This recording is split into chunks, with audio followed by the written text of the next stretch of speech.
World Cup in India next year. But in terms of context, both teams have the T20 World Cup to look forward to in Australia in a couple of months' time. Ireland now know that they'll have Zimbabwe in their group because the Group B qualifiers just finished in Harare, and Zimbabwe and the Netherlands reached the final, which means that they will be in the first round of the T20 World Cup. So Group A will be Ireland, Zimbabwe, Scotland, West Indies, and Group B, Netherlands, Sri Lanka, Namibia, UAE. So that's pretty strong qualifying with Zimbabwe. Do we still call Zimbabwe a test-playing nation? But the Sri Lanka and the West Indies, I'm not sure that Zimbabwe do play test matches anymore. I think they are. Well, they've still got test-playing status, but I don't think they've played a test match for a couple of years. I'm ducking that one. I'm just going to hide behind. They are still a test-playing nation. Yeah, but then so are Ireland and Afghanistan, and they haven't played for a couple of years either. But so in terms of preparation, there is real context here for both teams. Kath, Dalton? Absolutely. I think any preparation against a side like New Zealand for Ireland is good preparation. You want to be playing against some of the best teams. I know, as Ian said earlier, that New Zealand aren't full strength, but they've still got some serious players in that lineup. And actually heard Guptill an interview after the last ODI say what a strong and exciting Ireland team this is. And that's exciting for me as a player. You never know where this Ireland team can go, and having games like this is just going to be great preparation for them, and also gives opportunity for players like Barry McCarthy to put his hand up and say, yeah, I want to be in that selection panel, I want to be playing as much cricket as I can leading into that World Cup. You know, Brian, I might have to cut you short because we are going to take the anthems, but Finn Allen against Paul Stirling.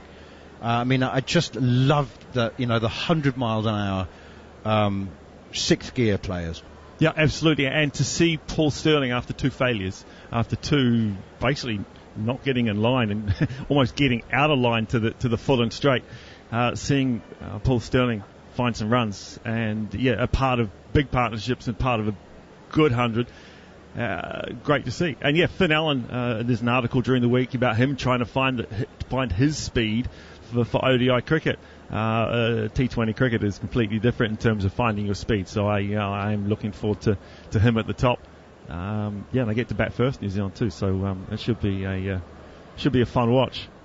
I'm looking forward to Harry Tector as well. I still can't get past that. It says New Zealand swept the series 3-0. I still can't get past that sort of string of wording, because while it's true, it is just so far from the truth. It's like England won the World Cup, isn't it? Oh, yeah, sorry. In today's game, we have the outcomes of today's two teams. Firstly, we have New Zealand.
And now, ladies and gentlemen, for Ireland, Ireland's call.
Oh, one of the great themes, sporting themes, Ireland's call.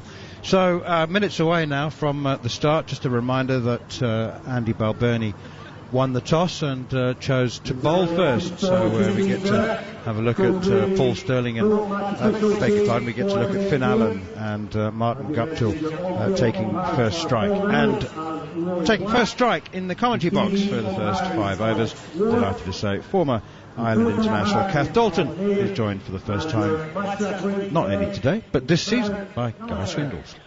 And lovely to be here. Thanks very much, Manners and Kath.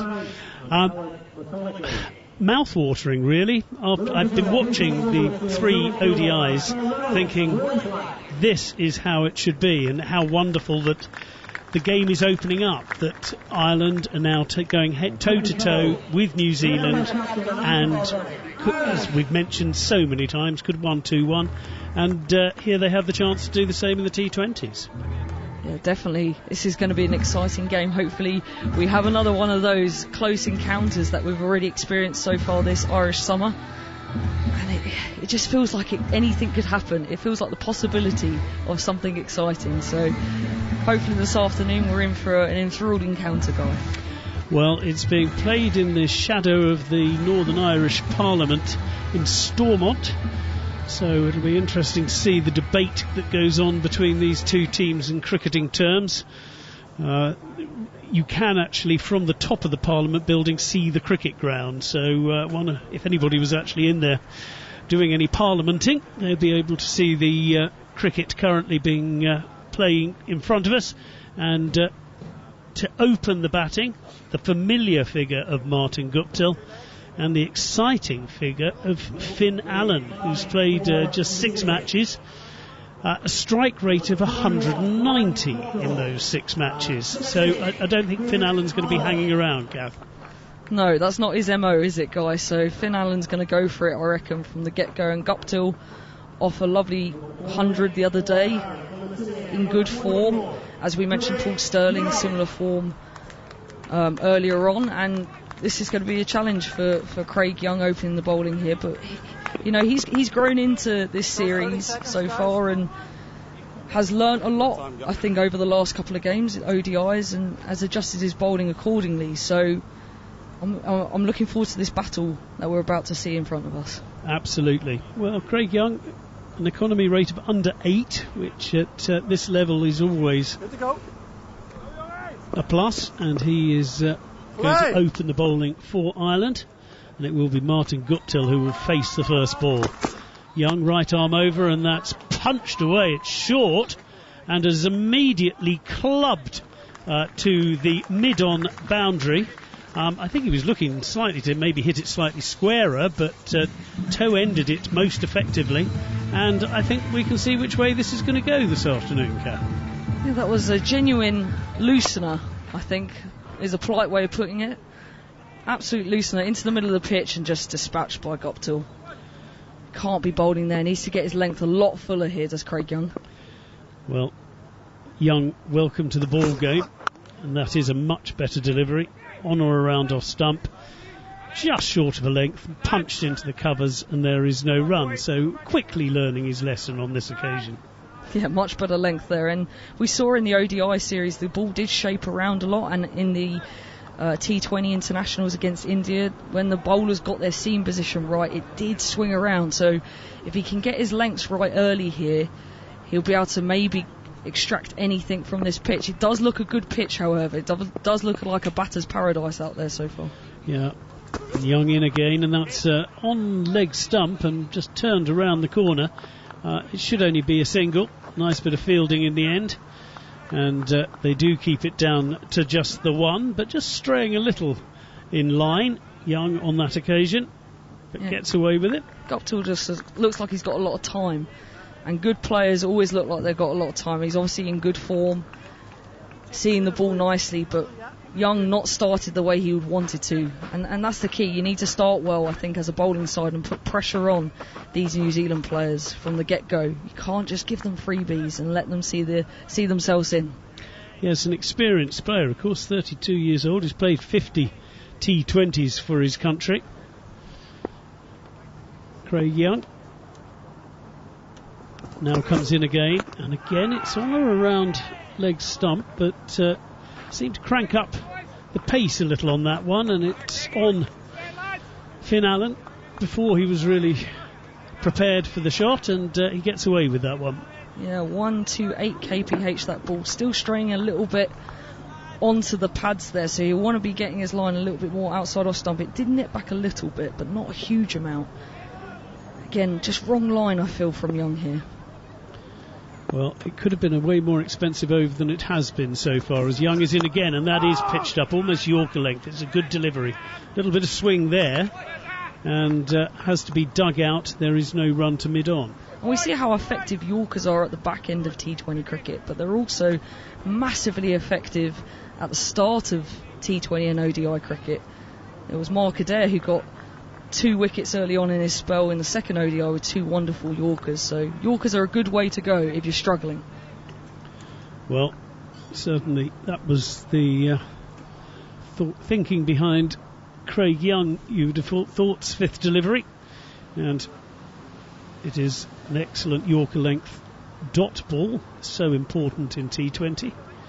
So after that first delivery that was just slapped disdainfully away for 4 by Martin Guptill, just 1 run from the next 4 deliveries.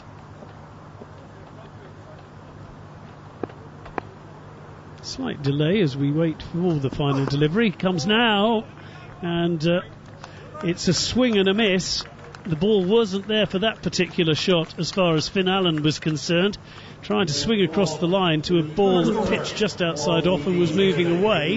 He gets away with it. And I guess you could say the same for Craig Young, just 5 off that over. Exactly what I was just about to say. Yeah, he got away with that over, certainly he did. Craig Young, he mixed up his lengths, but sometimes I don't feel like that was on purpose. Missed his area at the start, and with the new cricket ball in your hand against these two as an opening batting pair, you want to make sure you get everything you can from this surface and using the new ball to your advantage, and I don't feel Craig Young did that there. So an over he's got away with. A couple of decent deliveries at the end there to Finn Allen. It will be Mark Adair now who will be joining Craig Young as the opening bowler for the Irish team. Mark Adair, 41 matches for his country in this format. 4 for 23, his best figures. Again, just strays onto leg stump, and Martin Guptill is incredibly quick at getting onto that one. Flicks it away, and with the fielder in the circle, because this is the power play, once it had beaten him, there was nothing between the fielder and the boundary at that short fine leg position, and 4 more runs for Martin Guptill. Yeah, intelligent batting by Martin Guptill there. Just realised that fine leg was in the ring, and if he got it either side of him, it was going to race away to that boundary. Nice shot. Adair in again. This time he gets it right, and that's all so nearly holes out.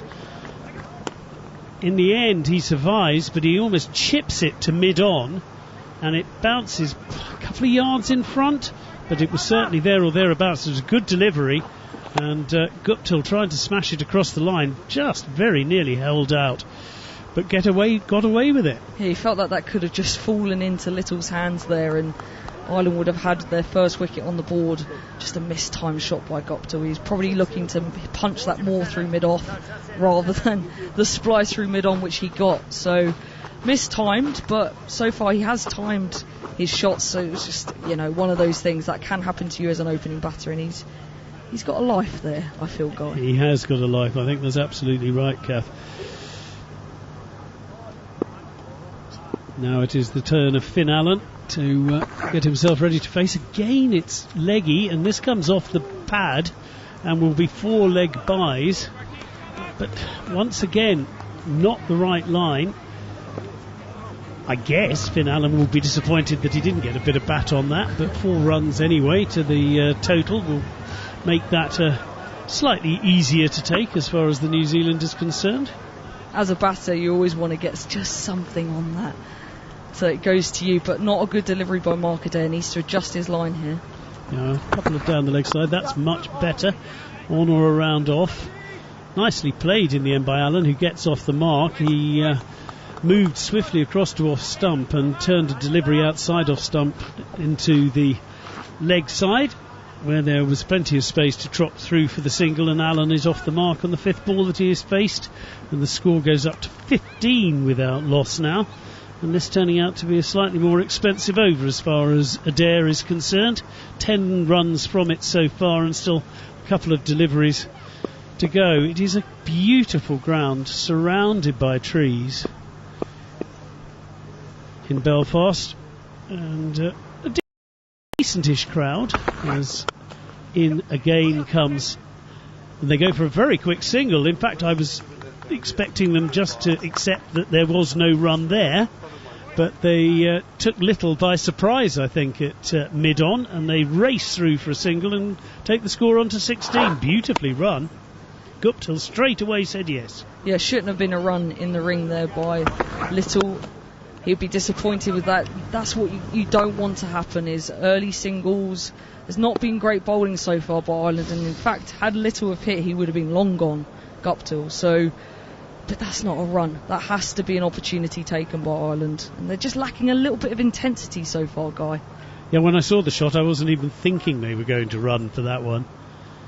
We would have made it, Guy. 20 years ago. In again, and that is a sharp delivery, and by some way the best of the over.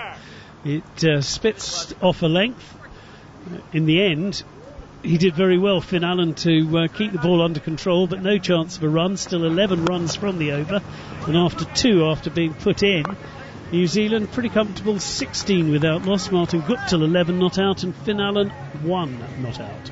And Mark Adair's looking to shape the ball back in to the right-hander, but he got his line wrong in that over, particularly early on.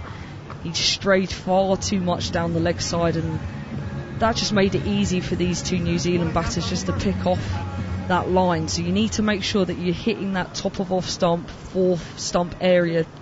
When it does swing, it becomes more challenging to hit your shots. When he did get it right, we see one ball that is spat off the pitch, and Guptill missed time 1 to mid-on. So there are opportunities in this surface, but you feel if Ireland are going to get into this game, they need to take early wickets, and they're turning to Josh Little, so let's see if he can do a job here. Yeah, interesting that they do that straight away. Decide that just the 1 over will do, thanks from Craig Young for the time being. And Josh Little, 39 matches, 37 wickets. Different angle, left arm over, and that's punched in the air. It's going to go for 4, but it went between 2 fielders. It went between backward point and point, or short fine leg and point, through the air. Gets away with it a little, Guptill, but it is 4 more runs and the score goes on to 20. Yeah, Josh Little just hitting back of a length. It held its line, not much swing there, but not a controlled shot by Guptill. In the air for a long time, but just dissected those 2 fielders. Luckily for him, and it's gone through for 4. Yeah, a metre either way, and it would have been half a chance. Oh, and so nearly drags on Guptill. Huge inside edge from that delivery that somehow missed off stump. And you really do have to feel for the bowler. He's bowled 2 decent deliveries. He's got 8 against his name, but could have taken a wicket with both of them. It's a game of small margins, isn't it, Guy? And this could have easily gone on to hit off stump or middle and off. Guptill lucky, but it says 4 in the book, doesn't it? Yeah, poor old Josh Little, who has bowled very nicely indeed for his first 2 deliveries. That one is treated with a little more respect. They go for another quick single. This time I'm pretty sure that Finn Allen would have been there. It was racing in was Harry Tector, but it was well run on this occasion. But again, they're looking for a single whenever possible. Yeah, very positive cricket from New Zealand, looking to push the singles in the ring. Although it's risky, it does put a huge amount of pressure on those inner ring fielders, and sometimes you then just take a step up because you think they're going for those quick singles and it opens space behind you as a fielder. So clever cricket so far from Guptill and Allen. They're looking really positive in this power play. They really are looking positive, absolutely right. They've enjoyed a moment two of luck, and that is there, and it's out, and it's taken. It's the first time that Finn Allen has actually been able to throw the bat at anger at anything, and he's picked out the fielder. And what a good bowling change that is. I think it was really nicely taken in the end. And the first wicket goes 25. Allen 1 from 6. And he has to go, the man who came into this with a strike rate of 190. And very well taken indeed by George Dockrell. That was an astonishing catch, the fact that he held on to that, because that was hit with enormous power by Finn Allen, and he'd be really disappointed in that. Josh Little bowling a ball that was into the surface, it just held up, and it was almost long hop length. He's thrown his hands right through that ball and creamed it straight to George Dockrell, who's managed to hold on to it. Those are the ones that just sting a little bit afterwards, but really crucial wicket for Ireland. Been a really weird over so far. Josh Little has bowled 2 brilliant balls, both of which have gone for 4. He bowls not his best delivery, I'm sure, and it's absolutely middled, but straight to the fielder, and Dockrell, clinging on to the ball that's coming at him like an exocet, does superbly. So, on debut, Dane Cleaver comes out to bat to face his first ball in international T20 cricket, Kane Williamson's cousin. So the family have got a bit of cricket pedigree. So their back garden cricket must be pretty decent. That must have been good growing up, wasn't it? Absolutely. Hard to get a wicket for the poor bowlers. Yeah, not many of them are bowlers, are they? They obviously tried and thought, no, don't think so. So he comes in with the score on 25 for 1. Martin Guptill going well, 20 from 9. But Finn Allen back in the hutch, going for 1. And that's a decent ball to the right-hander. Left arm over the wicket, just short of a length. And it's played defensively. They popped a slip in as well. Paul Stirling's gone in, and you can see why, the way he's bowling at the moment, particularly to a man making his debut. Yeah, Josh Little's just been the only bowler so far who's hit his area with any kind of consistency, and that's why you feel he drew that wicket. But yeah, slip in place just to add to those nerves. Good captaincy by Balbirnie, and that's a little bit wider outside off stump, but it does go straight to the fielder, where Delaney does well, and there will be no run, and an excellent over. Yes, 8 runs came from it early on, and 9 all told, but the wicket and then 2 dot balls to finish up means that at the end of the third over, New Zealand, having been put in by Ireland, 25 for 1, Guptill 20, Cleaver yet to get off the mark. Yeah, and Guptill 20 off just 9 deliveries, so he is rocketing along. Although he's mistimed some shots in there, he has found the boundary consistently, even though it's not been sometimes the way he wanted it to be. But power plays are so important, Guy. If you can have a good start in the power play as a bowling or batting side, it really sets you up for the rest of your innings and allows the players around you to come in with a little bit more comfort. Ireland haven't really hit their areas just yet. That's what I feel. Yeah, the first 2 overs were on the loose side. A bit of nerves maybe. But it will be Mark Adair who comes on and off.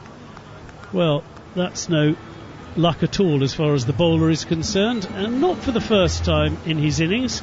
Martin Guptill gets a 4 in slightly streaky manner. This time off a thick outside edge that if the slip had stayed in would have been quite interesting. Yeah, that was a genuine nick to first slip, and had they have kept Paul Stirling in the slips, they would have got their man. It was a really good delivery by Mark Adair. It just held its line, that top of off stump area. Guptill found it challenging to play. Much better from Adair, and again saw that Guptill was stepping outside leg stump and managed to adjust and make sure that the ball followed him. But after the first loose over from Adair, this is a much better effort this second time around. We've seen an edge that with a slip would have seen the end of Guptill, and also a dot ball to follow that with clever, intelligent bowling from Mark Adair.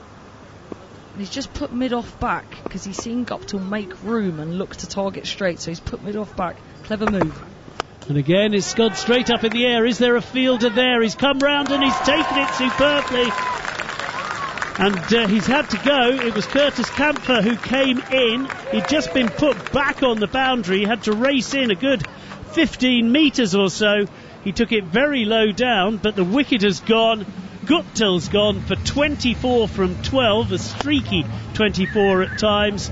Went for the long handle and he's paid the price. He's gone, and the second wicket has fallen for New Zealand. That is an absolutely massive wicket for Ireland. Guptill, 24 of just 12 deliveries. Although he didn't look in control in that innings, we know how destructive and dangerous he can be. And very, very clever bowling by Markaday. Just put mid-off back that ball before because he'd seen him make room and he'd looking to target straight. Mistimed it.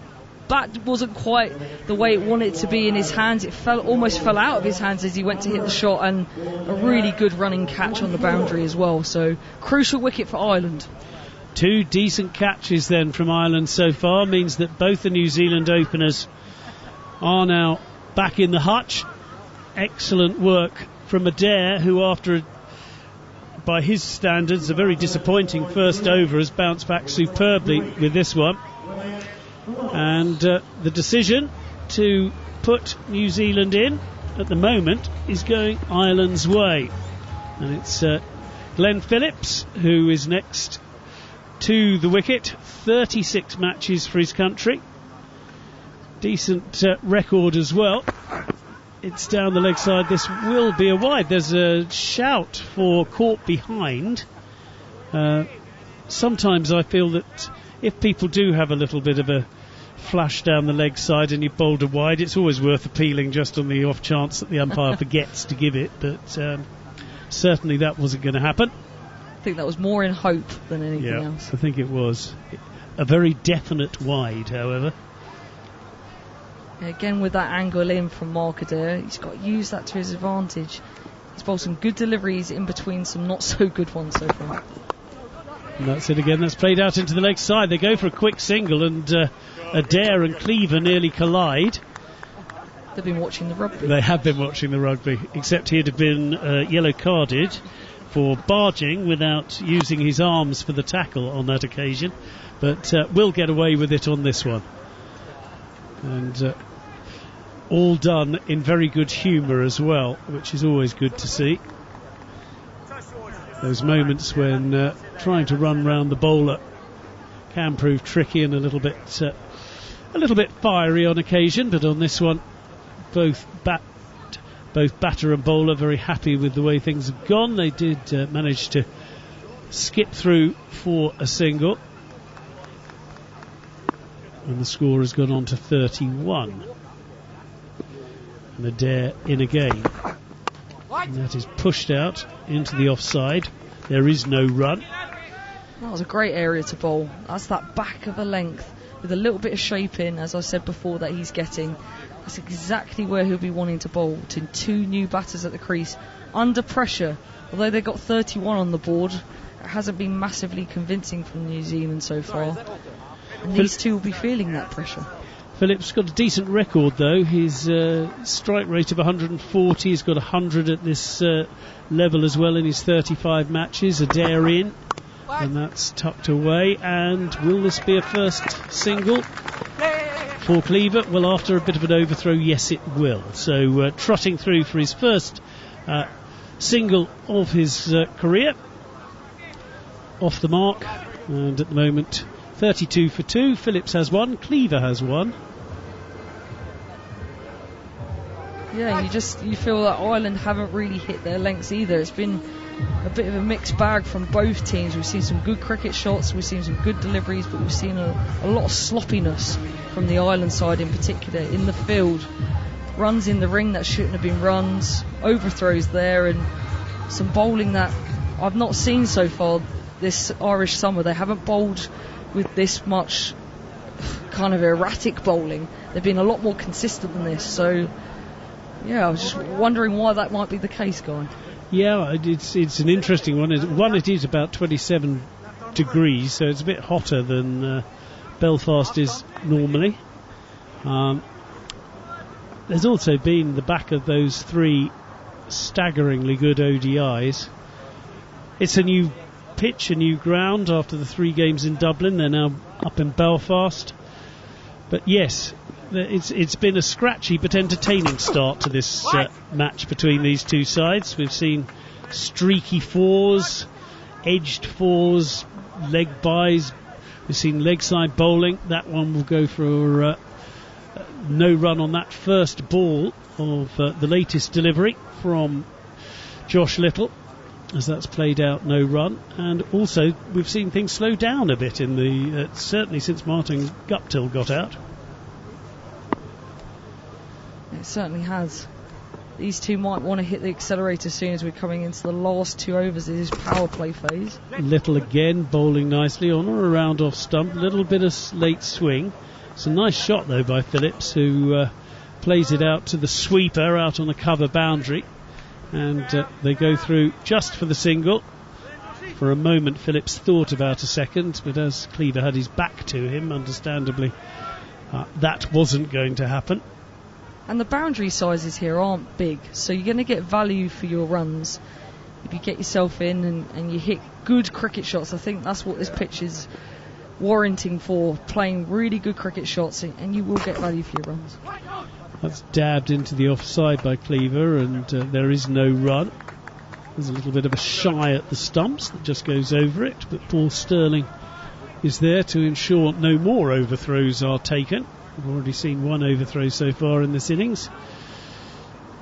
I did read today that this was a sellout, so hopefully we get a good crowd in as people are clocking off work maybe a little bit earlier.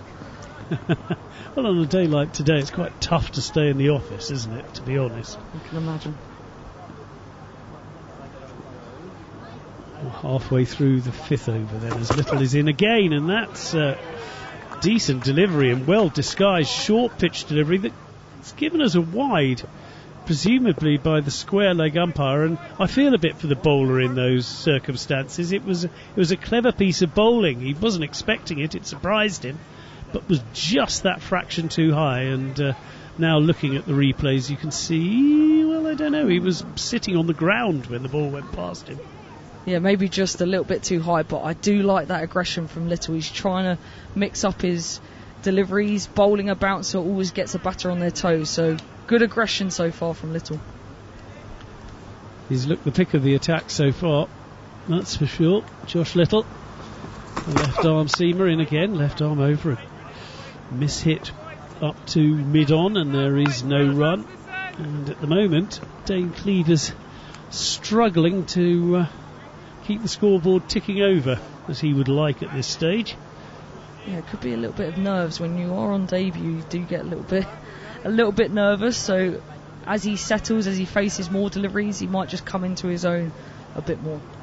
Yeah, and you can imagine the text from his cousin if he fails miserably as well. So in again, and clever this time. He stepped outside off and has played a he drew the short delivery again from Little, and although it was pretty close to the wicketkeeper down the leg side, it was over him. And good invention on this occasion by Cleaver. He picks up his first boundary, he goes to 5, and the score goes to 38 for 2. And after another word from Kath Dalton, we'll be handing over to Neil Manthorpe and Ian O'Brien. Yeah, not the start that New Zealand would have wanted, losing 2 early wickets. I've gone early, I forgot the wide. There's another ball. Well done, Guy. There's an appeal for caught behind, and it's eventually given. It was worth hanging on. Well, if you're an Ireland fan, anyway. And Cleaver looks disappointed with himself, I don't think with the decision in the end. But excellent bowling from Little, and after seeing the last ball dispatched for 4, picked up a really good wicket. Yeah, an under edge there as well. He's going for the pull shot. He's looked at the surface after he's hit it, and a good catch behind. Little gets the breakthrough, and New Zealand are struggling right now. They certainly are. That was it was the bonus ball at the end of an over after a wide that was slightly harshly given, and in the end Dane Cleaver's debut sees him score 5 off 7, 1 boundary. New Zealand, as we do now go to Neil Manthorpe and Ian O'Brien in some bother at 38 for 3. Not a new situation. Thank you very much indeed, Guy. Yeah, what were you saying, Obi? I just said it's not a new situation for New Zealand this, and a little bit of bother at the top of the innings. 2 or 3 down early. 3 down inside the power play. That it doesn't bode well in terms of T20 stats. 3 down inside your first 6 overs. You win very, very few of your T20 games. So it's a long way here for Phillips and Mitchell. Mitchell back into the team. It's been a wee while since we've seen him from the Test series. Back in, I dare say, for his all-round, a bit of bowling skills that we didn't see too much of in the Test series. I don't expect you to know the answer to this, but what's the likelihood? I think it's about 3 weeks that the third Test match finished. What's the likelihood that he went home? I'm not sure if he was with any counties. I certainly can't remember reading anything. I mean, if he had 3 weeks off, would you? I mean, with the time delay and everything. I don't think he would have gone home, but also COVID and things like that. So yeah, there's some risk with it, with all that travel. Right, there's another change of bowling, and it's Barry McCarthy into the attack for the first time. Our industrious, incredibly hard-working producer, Scott Taylor, has just whispered in my ear that he did a bunch of touristy stuff in London. Oh. He's quick on the Google.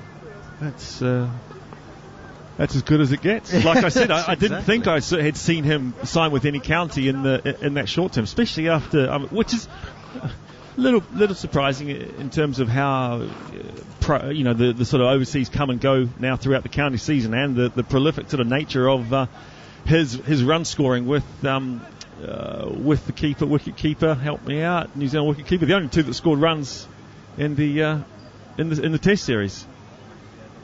Blundell, sorry, yes. Thank you very much. Blundell and Mitchell, the only two that really scored runs in the Test series. A couple of double hundred partnerships.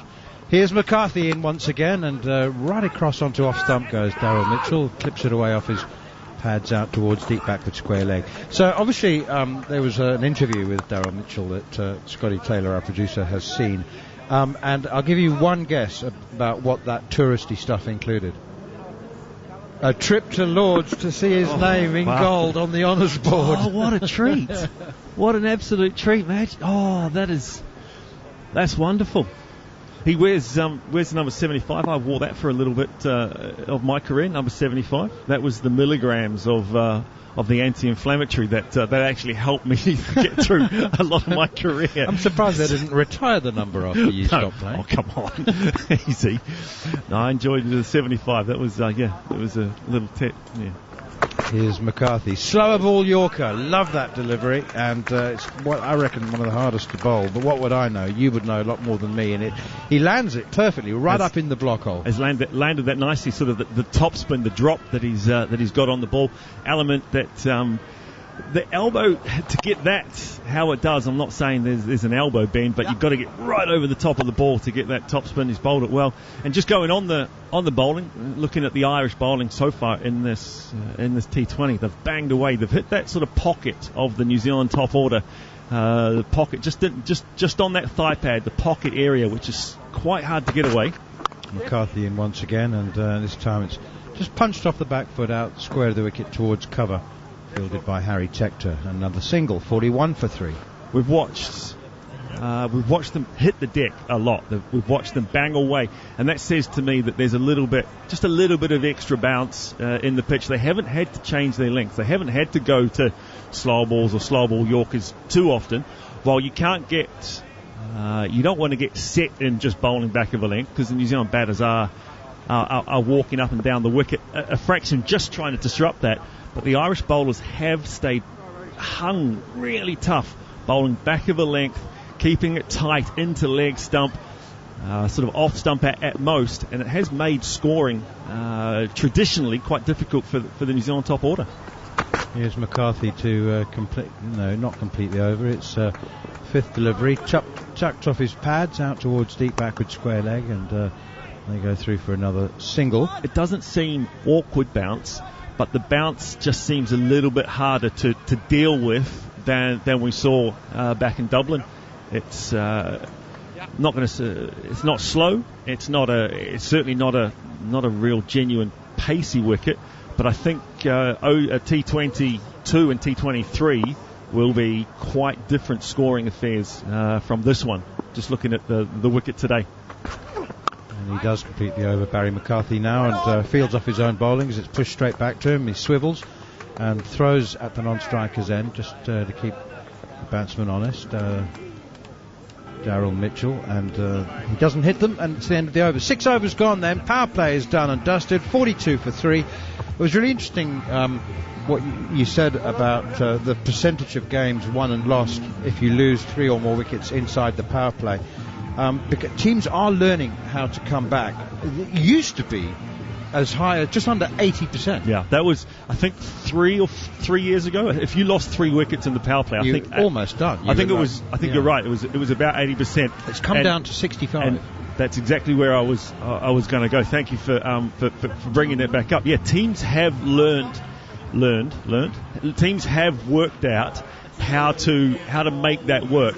In terms of batting longer, in terms of having more batting resources, and I think it comes down to more all-rounders in the game. I think we're seeing a couple more all-rounders across T20 cricket that are allowing the batting to just go one pocket deeper, and the batters are getting better. So 3 down after 6 isn't as terminal as it used to be. Craig Young's back into the attack. He bowls a slower ball first up, and it's clipped up towards Harry Tector at mid-on. They scurry through for a quick single. Just get the feeling that New Zealand are they're batting within themselves, and that's fine, that's fair enough. But they didn't try to take advantage. You can't really try and take advantage of the last 2 overs of the power play if you've lost a couple of wickets. You do need to be a little bit cautious. But on a traditionally high-scoring ground, on a pitch that doesn't seem to have much in it in terms of lateral movement or unpredictable bounce, they may just be a few runs behind where they want to be here, and that one is in at the thigh pad, clipped out on the onside, and straight to the fielder once again, and there's no run. 43 for 3. Yeah, still just trying to work out this pitch. Obviously, it'd be easier to see it from bowling on it, but it does just seem to be getting on to the batters a little bit quicker. Short pulled. That's a good shot. Oh, well, it was the right shot, I should say. It wasn't particularly well played, and he's just got enough contact. He's got enough wood on it to clear mid-on, but only just. And he's got 4. I think that shot there just sort of illustrates that it's just getting onto the batter quicker than they expect. It's not hitting the pitch and stalling as it sort of would do. That one got onto Glenn Phillips a little bit quicker, hit higher up in the bat, and only just sort of cloths it over the top of mid-on. The intent is there, but I think that the bounce and the pace of the bounce is just undoing the batsman. Oh, that's a shin-high full toss on leg stump, and he's got away with it. It's only going to be a single. Darren Mitchell wanted to come back for the second. He's sent back by Glenn Phillips, and it is only a single, but that was a poor delivery, and on another day, more often than not, I fancy, that would have been flicked away behind square on the leg side, probably for 6. Just given the nature of the bounce on the wicket, I am looking forward to seeing how the slower bowlers bowl and see if that sort of skids on, and if part of their element is that Dan Vettori style of just sort of sliding it into the front pad.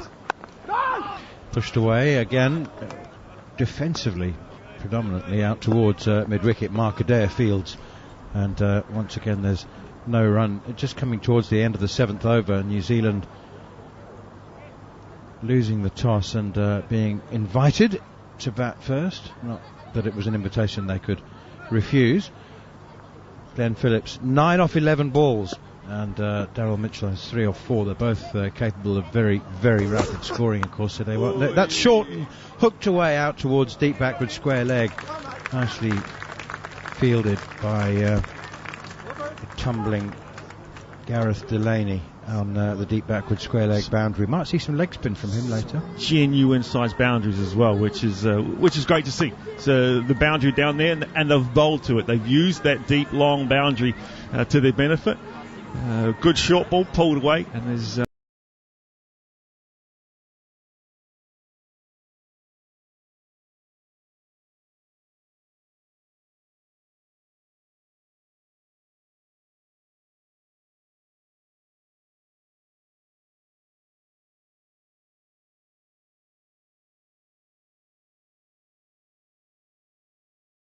have earned, have sort of pushed the bowler into making a mistake. But overall, the Irish bowling in this top of this innings has been not metronomic, but it's been pretty close to spot on. Here's an unusual sight. George Dockrell is going to bowl some left-arm spin. Of course, we know he started his career as a left-arm spinner. And immediately a reverse sweep is unveiled by Daryl Mitchell, but he misses it, hits him on the pad. But Dockrell's been through some challenging times with his left-arm spin. Got a little bit yippy. We didn't see him in the ODI series at all. It just surprised me. Completely surprised me. Well, he's worked his way up the order, and he's now become a batter who bowls occasionally rather than exclusively a bowler who batted at 9 or even 10. Down the wicket comes Glenn Mitchell. Lashes this one down towards long on. I think the bowler got some part of his right hand on it, took some pace off the ball. Mark Adair tidies up at long on. It brings up the 50. And I'm not sure how much George Dockrell knew about that. He just smashed into his right hand. Yeah, I don't think he really wanted. I think that's the one that you try and turtle. You sort of put your hand out and then you turtle, put your head back in your shell, and no, I don't want that. That takes a finger with it. Saved a couple of runs though, didn't it? I think it did, yeah. I think he might well have saved 3 runs. It was only a single in the end, and this time it's pushed up towards mid-on. And Paul Sterling does the fielding, and there's no run. Something brewing here. There's just that feel around the ground. There's that feel. Drive firmly square of the wicket to the sweeper on the cover boundary, Curtis Camphor. And of course, do you get that spider sense sometimes? You just get, there's something. It's happening. Well, it would have been a team meeting thing. I think it would have been like if Dockrell bowls. Remember, he might be a bit fragile with his confidence. We target him. They would have had discussions, wouldn't they, about the bowlers who they think would be susceptible to a little bit of pressure application, and I'm pretty sure Dockrell would have been on that list. 51 for 3 New Zealand, down the leg side, and there's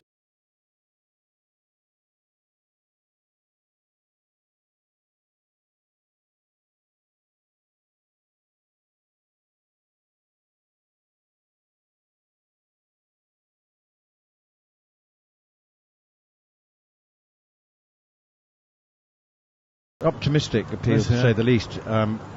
He's just checking to see whether it's gone for 4, so he won't know whether he's going to call buys or leg buys until we've had confirmation. I think your word optimistic is more than optimistic. It's fanciful. Often you appeal to stop the run or to sort of disrupt the pattern of play. I can't quite work out where that appeal from Georgie Dockrell came from, but that's a good piece of fielding. That was clean piece of fielding from the word go, I thought.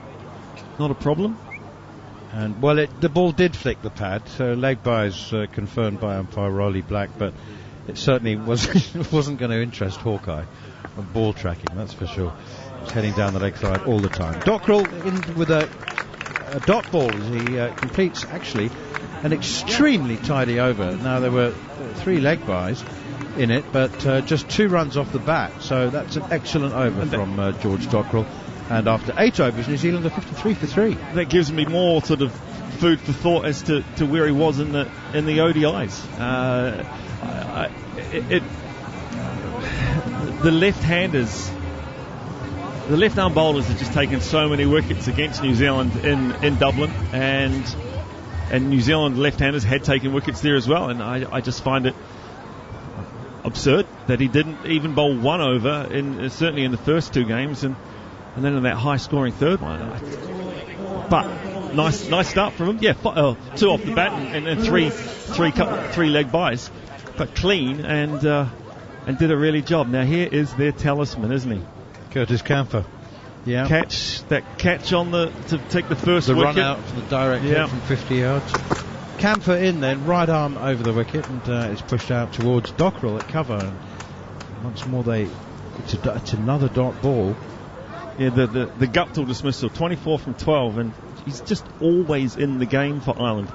You put your players that you want to have an effect in positions, in parts of the field where they will have an effect. But he is just always on the tongue.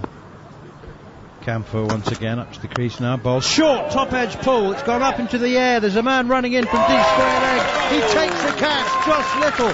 That's outstanding from Josh Little. That's a brilliant catch. He had to run in from deep square leg, and he thought he wasn't going to get there. He threw himself forward. He dived forward. He got the hands just underneath the ball before it hit the ground. That's an excellent catch, although the umpires aren't 100% convinced by the looks of it. I think it's vinegar. That's the way you get rid of camphor. If you have a look in the old stinky smells and things that camphor is, New Zealand definitely do need a dose of vinegar to get rid of this camphor. The soft call from the umpires is I think is not out. So I think soft signal is not out. I've checked the front foot. Picked it up on He's picked it up on the half volley. You won't know that as a catcher. Catch, please? Little will have no idea if he's caught this clean or he's picked it up on the half volley. How have the umpires come up with that? Have they been able to see it? How far away was he? 60 yards? 65 yards away? Yeah, like it's one of those where it hits the ground and bounces into the hands, and Little would absolutely he would have no felt idea. It on the ends now of just his go fingers. back 2 or 3 frames, please. Right. Just go frame by frame. He'll please. have no idea that's hit a little bit of grass. The catcher, he celebrated it as if he had Next caught frame. it, and I think he should. Can you zoom that in, please? Thank you. Alex Wharf is the third umpire. See, he would have felt the full impact of the ball on the ends of his fingers, but he's not looking at it. Thank you. I've got a bent finger from a catch similar to this, and admittedly the one that I attempted to catch fell out. Please. This one sort of jammed the very end of his fingertips as well as a bit of grass at the same time. So it hit the grass, bounced up, as well as taking some fingers. Here comes Alex where Wharf. his eyes are looking as the ball hits his fingers. No, that's the thing. You can't actually watch it into your hands. That's one of those kind of myths. There are 2 types of catches. Well, it's given not out. And what a wonderful effort, though. If you don't dive, you don't know. Superb effort, wasn't it? Curtis Camphor, same ball, same shot, same result. Taken by Lorcan Tucker, the keeper. Well, my goodness me, he's bowled exactly the same ball. I have to say, that is cheeky stroke genius from Curtis Camphor. Exactly the same ball, induces exactly the same shot, and gets his man next ball. I talked about that big long boundary out there and using the short ball to that boundary a couple of overs ago, and he's worked it very well to Mitchell. Short, just a little bit hard to pull. I think that just slips onto the pitch. I think it's just a little bit skiddy, gets onto the batsman, and the same shot, Camphor, the talisman for Ireland in this series. Well, talisman without a win to his name, if that makes sense. He has had a dramatic effect. Darren Mitchell, 5 off 10, has made tough work of that. And the talisman strikes again, always in the game. 54-4, not even halfway through this innings. New Zealand in some bother. I have to say that the shot, the previous delivery, just clarifying, was played by Glenn Mitchell, but it was the same ball and it was the same shot, this time just played by Darryl Mitchell. I would have thought they would have discussed the pull shot in this, because we've seen the pull shot cause some problems to the batters. It's hit high up on the bat. Previous over, Phillips hit one over the top of mid-on just. Camphor in, bowls another one back of a length, short, pulled out towards deep mid-wicket. This time it's gone straight to Craig Young on the bounce. It's just a single. This is the end I'd like to bowl from, thank you very much. Massive boundary out to the right hand. Back of a length, slow ball bounces. Just bowling back of a length, just bowling bounces basically. It's a pretty simple plan. Bang it in and man at fine leg, man just behind square leg on the fence, and then a mid wicket. You can have all your offside field up, third man back, and it's a pretty easy ball game for a right-handed batsman. Neesham, of course. Well, he's come in at number 6, so there's been no variation of the advertised batting lineup. And there is still Michael Bracewell, who's the man of the tour. He was the man of the series in the ODIs, and Mitchell Santner to come. So there's no need for New Zealand to panic, although things haven't gone according to plan at the moment. The first delivery to Neesham, the left-hander, is full. and clipped away out towards deep square leg. Sorry, I was going to finish there. Yeah, and Jimmy Neesham, of course, the left-hander, just to ruin the easy to bowl to a right-hander. Having a replay of that Mitchell pull shot, just nowhere near the right time, just getting onto the batsman early, which means it goes, can't get through your shot, hits the blade, splices up. Camphor in and pace off that delivery, little cutter, and it's punched off the back foot out to the cover sweeper, and they're through for another single. 9 overs gone now. New Zealand are 57 for 4, and I just get the feeling that they're 20 runs short at the moment. It seems to me it's nervous. There's some nervous guys. Satner's normally pretty chilled and sits down a lot. He's having a little wander around. Neesham was before he came out to bat, was having a little wander around, just reading body language, just reading those little ticks and tells. There seems to be a bit of nerves in the New Zealand camp. I just get the feeling they haven't discussed the pitch as a batting group enough. Therefore, also putting the bowlers, Duffy, Ferguson, they've just gone off my screen. Duffy, Ferguson, Sodhi, Satner, Bracewell, Neesham. George Dockrell in with a second over, just 2 runs off the bat in his first over, and so he's got a second, and it's clipped out towards deep mid-wicket for a single. I think it suits the New Zealand bowlers as well with the extra pace, and they love banging it away, banging into the wicket. We saw Duffy do that early in his in the second ODI, banged away from a good length, got a little bit of swing. Ferguson will do the same. Neesham will bang away and bowl short and bowl quite quick. So they've got a pretty similar bowling attack to what Ireland have put out here, New Zealand. So there should be some confidence that they can replicate what the Irish bowlers are doing here as well. Here's Dockrell, left arm spin, and Jimmy Neesham, full length delivery and clipped out towards long on, straight to the field, all the way along the ground. And it's another single. Curtis Camphor tidies up. 59 for 4. Glenn Phillips is 14 off 18 deliveries. Alternatively, the players, instead of a dugout, they've got it's more of a marquee than a tent. I'm just wondering if it's maybe a bit crowded or a bit hot in there. Maybe that's why the batters are going for a wander, get some fresh air. Full and again straight. That's exactly what George Dockrell's trying to bowl. He's got long on and long off, pretty straight, right on the boundary, get the batsman hitting straight, don't give him any width, and it's driven down to the ground, down to long off for a single. Just looks a gorgeous day. Nice little bit of breeze just to cool it down. Goes for the sweep shot now, Jimmy Neesham, trying to do what the bowler doesn't want him to do, and plays it pretty well too, to deep backward square, and they through for 2 runs. Really, really disciplined and quite smart start from the Irish bowlers.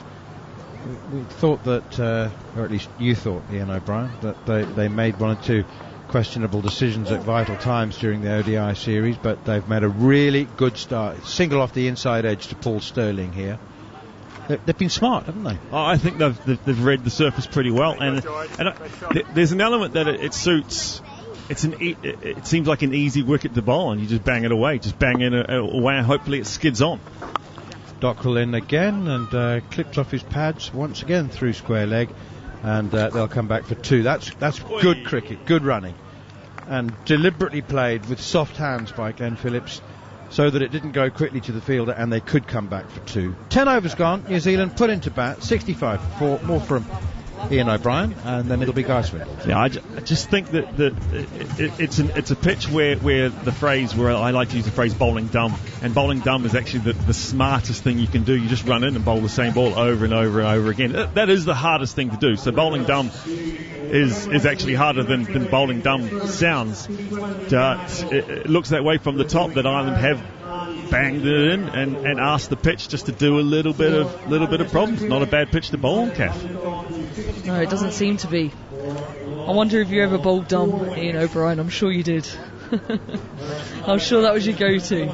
But yeah, New Zealand looking a little bit short here at the moment, Guy, and you feel Ireland are in the ascendancy at this stage, at the halfway stage. Yeah, it's interesting, isn't it, Kath, that when we started, the first 2 overs, pretty ordinary, but boy, did Ireland hit their straps after those first 2, and well, now they'd have taken this when they won the toss and put New Zealand in, that's for sure. And the change came when George Dockrell came on to bowl and he went for 2 in his first over, bowled beautifully. We haven't seen him so far this summer, so it was good to see him come on and bowl so well. And then the next over, Curtis Campher, unlucky that he didn't get that wicket on the first ball but did on the second. So that breakthrough and that little passage of play has just really changed this game, has changed the feel of the game.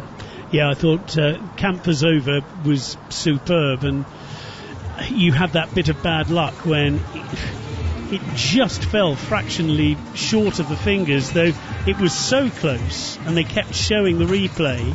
At one stage it looked as if the fingers had actually just got underneath, but in the end they had to quite rightly give the benefit of the doubt to the batsman. And but it starts to pixelate, doesn't exactly, it? Exactly. But so it makes it even harder to see. As any TV producer will tell you, there is a shadow that isn't in real life that appears on TV and makes it look as if it's hit the ground. So they always have to try and take that into account as well. But yeah, but then keep with the plan. Okay, we were unlucky, keep with the plan, next ball, get the wicket. And I thought when I saw Darren Mitchell striding out at number 5 with only 40 odd on the board, as he did so often against England in the tests as well, that here we go, it's beautifully set up for him to do what Darren Mitchell does. But on this occasion, Campher and Tucker were too good. They were, and he hit particularly down the ground so well in those test matches against England, so for him to go square the wicket and mistime it. But what bravery from Curtis Campher to bowl that ball again, as you said, and rightly put, Guy, to just keep bowling that delivery, even though it didn't pick up the wicket first time, it's picked up the wicket second time, and that was a real good breakthrough for Ireland. Well, the drinks break is over and it will be Campher to continue, and that is swung away, and I think this will go one bounce for. I thought it might have carried the entire way, but that was a lovely shot from Neesham. He picked it early and swung it away clean as he liked for 4 runs to Cow Corner. Super shot. Yeah, that was a really lovely full swing of the bat, flow of his hands through the back of the ball, and he's come out first ball with great intent, and I did wonder how Neesham would play during this next spell of bowling. Would he come out with a bit more aggression? Campher is in again, and this time, having hit the first ball for 4, this is just played cleverly, just dabbed in front of him, tip and run really. No danger at all going for that single. Really clever cricket, and 5 off the first 2. Exactly that. Great cricket, just soft hands on the ball, punched it into a little gap, took all the pace off it and went through for a single. And if you can score off good balls, you can then punish the bad ones. Really nice cricket there. Yeah, which is exactly the story of the first 2 balls from Campher in this over. That's pitch.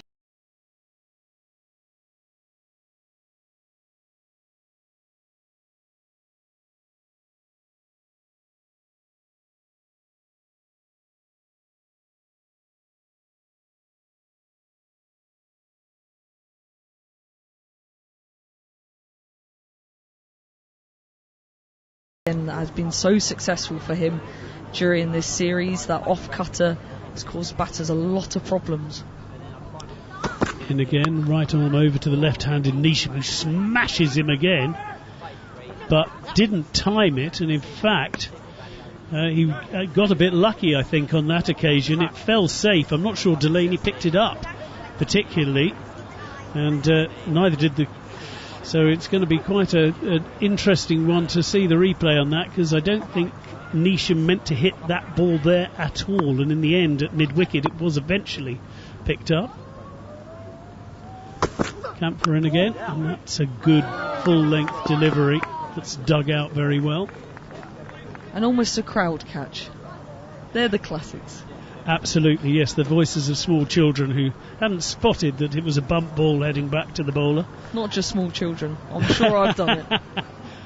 We're just watching that pull shot of Jimmy Neesham from the ball before, and it was very high up on the bat, and he got away with one on that occasion. Phillips drives nicely on this occasion out to deep extra cover, where Delaney does the fielding. there'll only be a single. But after 11 overs, all of that means that the score is 74 for 4. Phillips is 20 not out and 11 to James Neesham. Reminder that we'll bring you more live cricket across the summer with Ireland's white ball series against South Africa to come here on talkSPORT 2. So where do you see who has the power at the moment in this one, Kath? I do feel Ireland. I think New Zealand will be a bit disappointed how they're playing. They're not timing their shots as well as they would have liked, and they've looked a little bit tentative compared to the New Zealand sides that we have seen in T20 cricket over the years. You know, different ground, different pitch, different conditions. They haven't adjusted as well as they thought. Another wicket here for Ireland, I think it will really stem the flow of the runs. That's Delaney to come into the attack, Gareth Delaney. So seventh bowler in the T20 as far as Ireland are concerned. Yeah, mixing it up, which is good. That means as a batter you can't settle at all. And jumping between spin and pace, Delaney the spinner, and that's reverse swept but doesn't get bat on ball. One of those strange ones. If he hadn't reverse swept, it would have been a wide, but because he had a reverse swept, it turned it into the offside. Have I got that right, or have I got hopelessly confused? That was very close. That was right on the wide line, I think. That lucky. Nothing lucky about that. Good shot. It was there was a diving attempt at cover as it was flayed through the covers, but in the end it went all the way out to the boundary where the fielder did a good job. In fact, it was up in the air for longer than I thought, but they get a couple. And Delaney taking a lot of pace off this ball. They have to wait for it, New Zealand. And that's dabbed down, and they've taken a very quick run to short third man. They're so quick between the wickets, aren't they, these days? They seem to get a single out of nothing. It's a little dab down to third. Well, let's see if they can do it again. That was very clever running, though, because you thought Ireland had the fielder in to stop that single. 77 for 4. Phillips 20, Neesham 14, and you feel Neesham's role here could be crucial as far as New Zealand are concerned.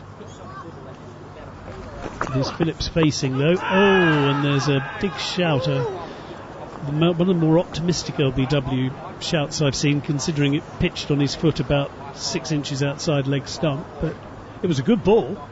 It certainly was a good ball. Good leg spinning deliveries, getting a little bit of turn here. Bowling very full is Gareth Delaney. That's possibly why he went for that shout, but no, not hitting a second set, that one. And that is clubbed away and just beats the fielder and goes over the boundary rope. Not pretty, but enormously effective from Phillips, that particular shot. Clubbed out to deep mid-wicket. It certainly was clubbed, but clubbed very well and into a gap. And that's all they need to do, these New Zealand players. Capitalise on any balls that aren't quite right, capitalise on the bad balls, bad deliveries. And he has done so there and found the boundary and found the gap. Yeah, clever, swiveled, because it didn't bounce that high, but he turned it into a pull shot. And again it goes to Paul Stirling in that short third man position, and they take a single. And a decent over as far as New Zealand are concerned. After 12 overs they've taken the score on to 82 with Phillips 25 and Neesham 14. And they're starting to build a bit of a partnership here in New Zealand, and a partnership that was required. You felt like the other batters that came in, they were a little bit erratic, they were tentative and unsure, there were a lot of scrappy runs, and these two have just kind of calmed everything down and settling the nerves down, knocking it along the ground where they can and trying to capitalise on those bad deliveries by Ireland. And this is a partnership that could set them up now, because when you've got that base you can then accelerate, and we know Neesham certainly can accelerate. So this is the biggest partnership so far in this match, of 28 between these two, Neesham and Phillips. McCarthy bowling on or around leg stump. It's tucked round the corner. They trot through for one. There won't be a second one there. It's nice to see Barry McCarthy bowling. Played a lot of cricket in the UK for Durham, and is a good bowler, clever bowler. It's nice to see him getting an opportunity in this T20 International today. Yes, he's played, this is the 20th match for his country. Best bowling 4 for 30. Taken 20 wickets before this match, and McCarthy is in again. Right arm over the wicket, but cutting down the wicket and smashing him back over his head is Neesham, and that's the first maximum of the innings. For a moment the field was interested, but as it hits the tree and just misses a photographer who was next to the the sight screen, that is a superb shot. He saw him, came down the wicket, and he smashed him back over his head for 6. Yeah, sublime shot there by Jimmy Neesham. Just threw his hands through the line of the ball. All of his power.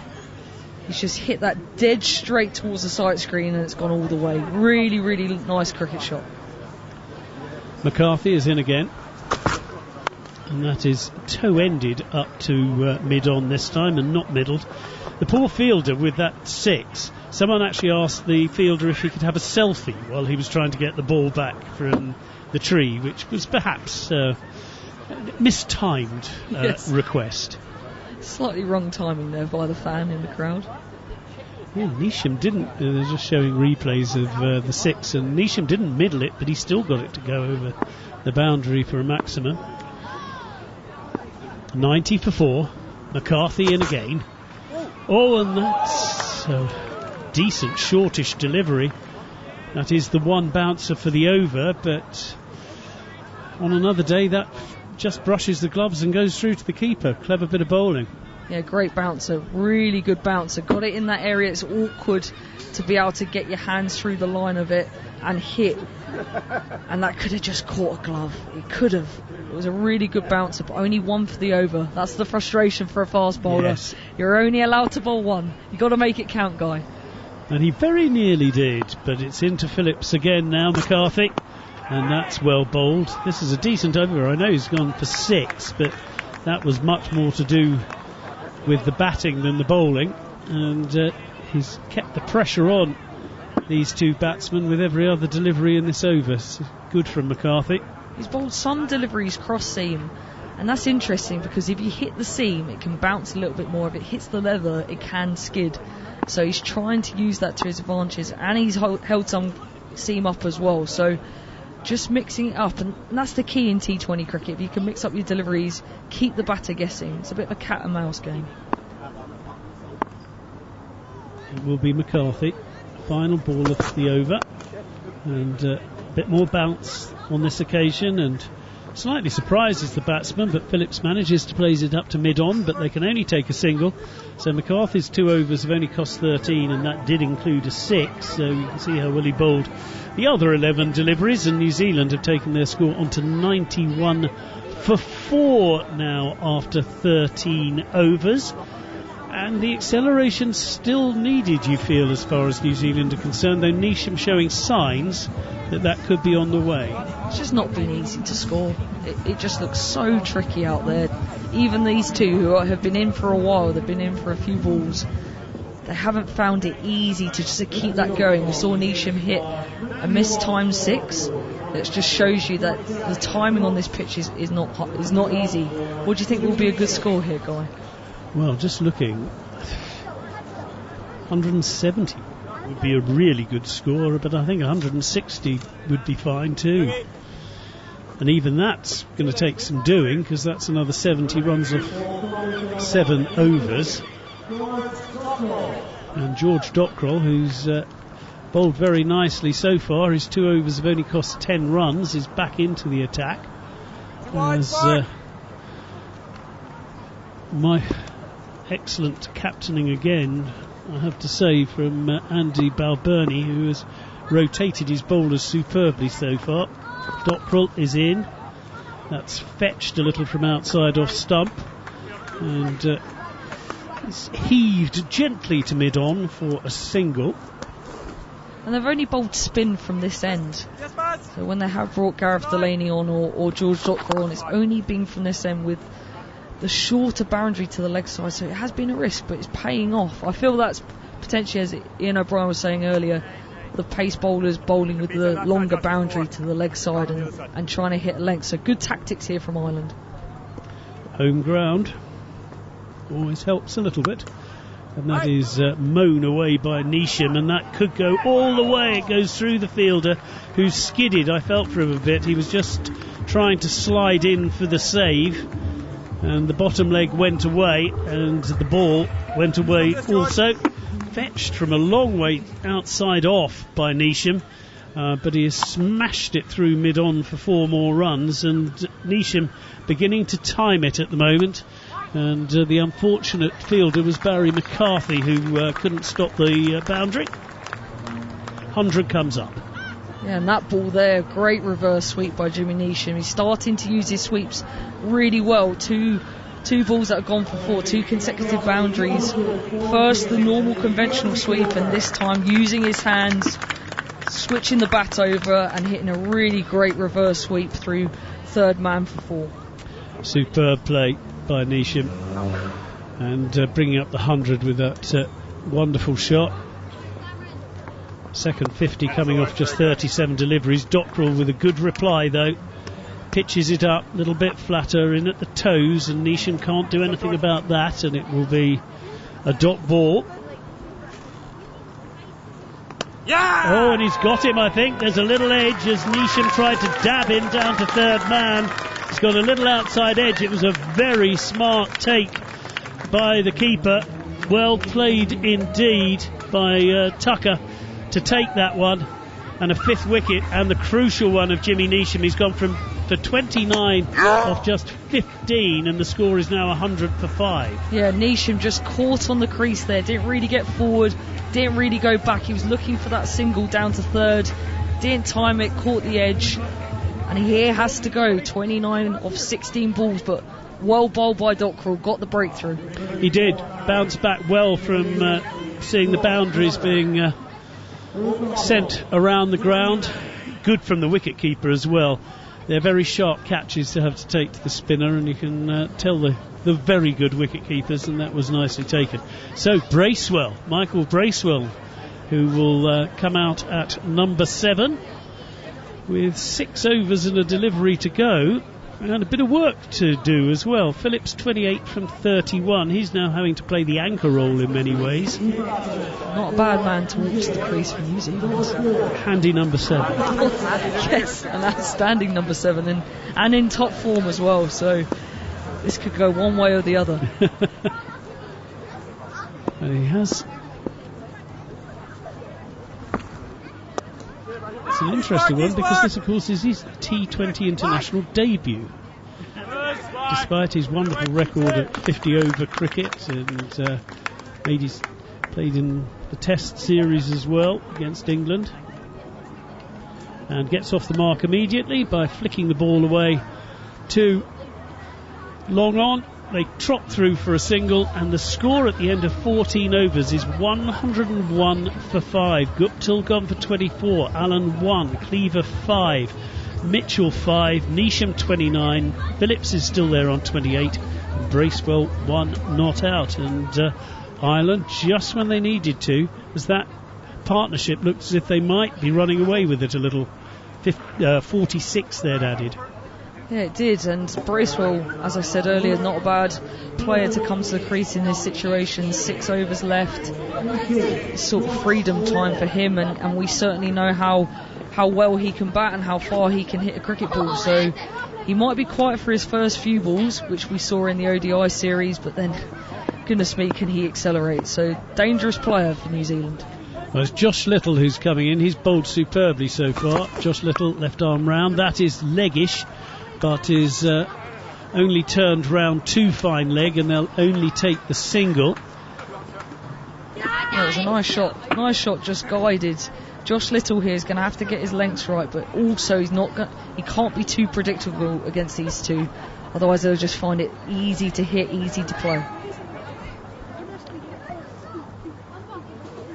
So 102 for 5. Interesting times as far as New Zealand are concerned.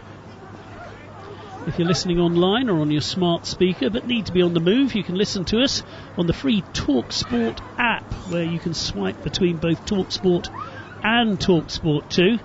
It's available now wherever you get your apps. Is in again, Little, and that's short, and it's pulled away. And again, it's that short arm jab from Phillips. There's barely any backlift, but the power he generates, and that has whistled to the boundary for 4 through the square leg area. That was a lovely shot. Just stayed in his stance, stayed in his crease, and just allowed his hands to go through the back of the ball. To get the power on this shot, you just allow that right hip to rotate. That's where power comes from in the human body, and that was a lovely shot. Dissected the field. Great shot. Yeah. This is dug out outside off stump, and they managed to trot through for a single, as wicketkeeper Tucker has to go and do the fielding. Just feel like you have to be patient on this surface, not go at the ball too hard. Just wait for it that little bit longer, as Phillips did on that previous shot. Phillips is playing a really decent innings, important for his team that he starts there, but 33 from 33, even he has to accelerate at some stage. It's Bracewell who tries to play the pull shot, gets a bottom edge that thuds down into the ground next to him. Well done, the bowler Josh Little. He'd spotted what had happened and stopped any chance of a single, and well bowled as well, because that was on Bracewell rather quicker than he was expecting. Yeah, once again you can see how difficult it has been to time the ball on this surface. Ireland are bowling very smartly here into the pitch, making it very challenging for Bracewell to get away. The battle to continue. Little to Bracewell. Bracewell is up in the air now. Is anybody under it? He's tried to play the pull shot, and it's short of the fielder. He gets away with it, and it's a single rather than a wicket. And that's just gone into no man's land. It's like a little chip onto the green. It's gone absolutely nowhere off his bat. Slow ball bouncer by Little, not timed at all, very high on his bat. And nobody could get there, even the running in charge.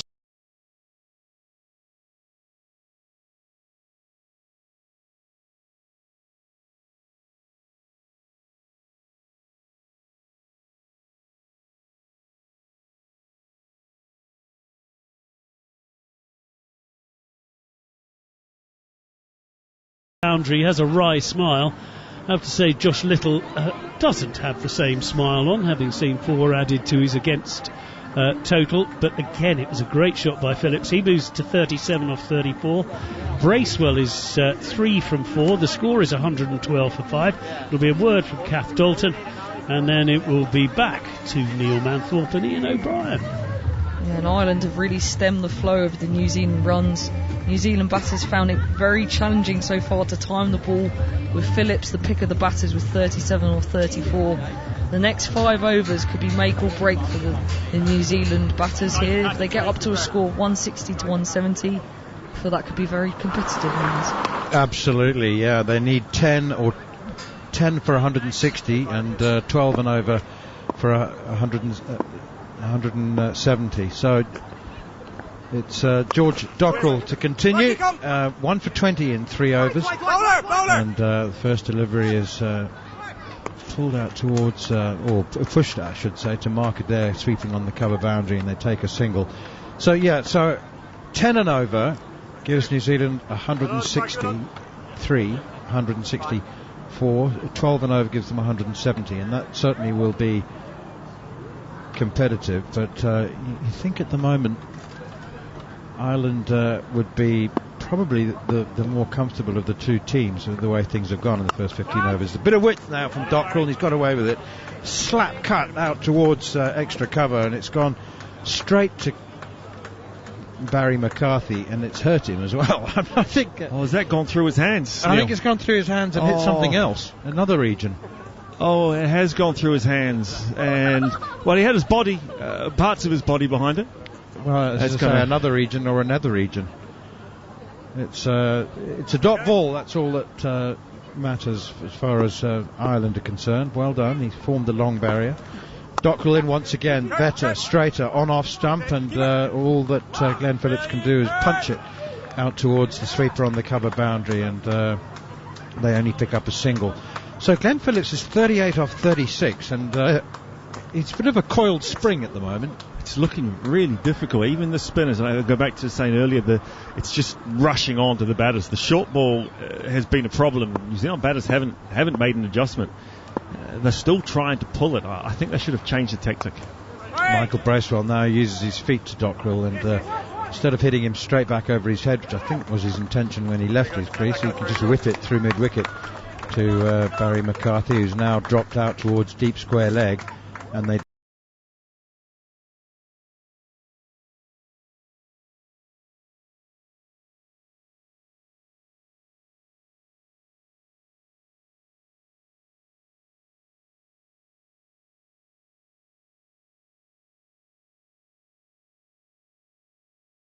so they've got plenty of options. 7 bowling options. Ireland have used 7 bowlers as well. That's down the leg side from Dockrell, and it's beaten everybody, including Lorcan Tucker, the keeper.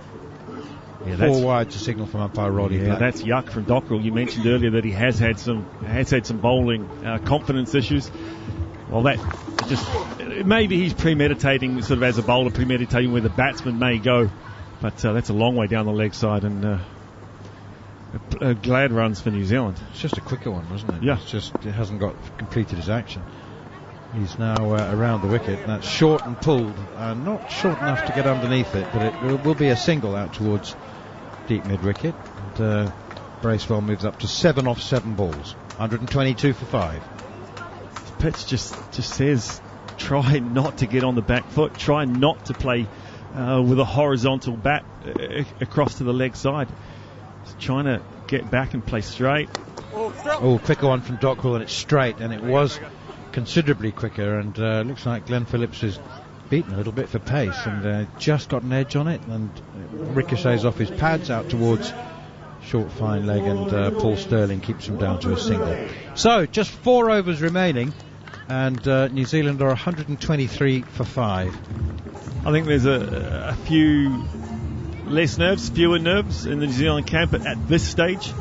I think you go back 4 or 5 overs, go back to actually when we were last on, Manners, I think there was a real air of something's going to happen, like someone's just lighting the dynamite, and there's something's sort of about to explode one way or the other. New Zealand have managed to get through that, and they've got through to a position here with 4 overs left and 5 wickets in hand. They've got through to a position which at 30 for 3 they would have taken gladly. Ireland have bowled well, and New Zealand have managed to get through on a pitch that just seems a little more difficult than to eye to bat on. It looks fine, doesn't look to have any demons, but they've made batting look quite difficult.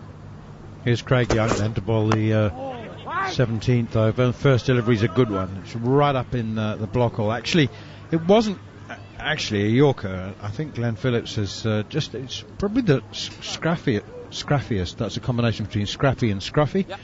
It's that I've seen him sort of trying to overhit it, that one. And that's nerves. I think nerves does that, trying to overhit it when you're sort of not bogged down, but he's only just over a run a ball. He's Young once again, and that's a cut and a miss from Glenn Phillips this time. Did that keep a bit low, maybe? I think that's a bit of a knuckleball, and it just hasn't got up and hasn't got through. I think the first one of the over was a sort of an off spinner that Glenn Phillips has tried to overhit, and I have a feeling that was something along the lines of a knuckleball, because it just came out with no gas behind it, but it came out with a good. We're having a look. Yeah, it is. He's just taken. Well, it's not quite a knuckleball, but he's just rolled the fingers over the top as a little leg cutter, just taken all gas off it. Short and pulled out towards wide long on here. The call is for 2 immediately. Mark Adair can't cut it off, and that's a comfortable 2. But it's a nice pattern, nice pattern of deliveries in terms of the 3 deliveries there. Well bowled from Young. Just get the feeling that this innings from Glenn Phillips, at the moment, it's been a bit of a labour, 41 off 40 balls, but you just wonder if there's an over of 16 in him, and suddenly that strike rate will be up to 120, 130. which is at the moment just hovering around the 100 mark. Now nice. just a single. No, in fact, that's very cleverly played from Glenn Phillips. Again, using the long boundaries by taking the pace off the shot, enables him to come back for 2. I just find that shot. It's been a part of one-day cricket for such a long time when you've got the mid-wicket and you've got long on out and the batsman works it out to where mid-on would be and they get 2. I just find that shot I've never ever tried to do it, never ever. And I just find it, the skill to underhit it, to not try to overhit the ball. I love watching that too. I hate it as a bowler. Yeah, I was going to say, that's a slow ball bouncer, well bowled, Craig Young. Very well bowled indeed, and Glenn Phillips was way too early on the shot, and he was through it as it passed over his right shoulder. That's how I thought passed over his head. Passed over his head. The replay's well over his head. But should have been a wide, shouldn't it? That's what I was thinking. Like, he stood and played it, and it went over his body when he played the shot. So for it to go over his body, it suggests that it's over his head, and the replay from square confirms that. That should have been a wide. Well, you take them. Good bouncer. It was a good over so far from Young. Phillips 43 off 42. Slower ball now, right in the block hole on leg stump. And all that Phillips can do is clip it out towards deep mid-wicket, but they do come back for 2 more. So I don't know whether New Zealand's batters have seen a bit more in the pitch than is immediately obvious from the commentary box, but they do seem not to be panicking about the need for boundaries. 3 overs to go, 129 for 5. It's been a little bit of how they've gone through this tour, actually. Been a lot of slower balls as well. Sorry, in this innings, there's been a few trying to use the skiddy nature of the pitch, but right the way through this, the 3 ODIs, watching New Zealand bat, they've got into trouble at the top, sort of 20 for 2, 30 for 3 a couple of times. But there's been no panic. We've seen, I don't want to say maturity above their playing numbers in terms of the games played, but there's been no real stress. And Shane Jurgensen, who's the head coach for this trip, that is actually one of Jurgo's part of his nature is everything's just okay, everything's just fine. And I think that in this situation, that confidence in your players and just being able to, okay, that's all right, we'll just keep going, no rush, no drama, and not making dumb mistakes. I think we're seeing New Zealand get through to competitive totals without being outstanding. Marker there into ball the 18th over. It's short and it's pulled away by the left-handed Bracewell down to the boundary at deep backward square for 4.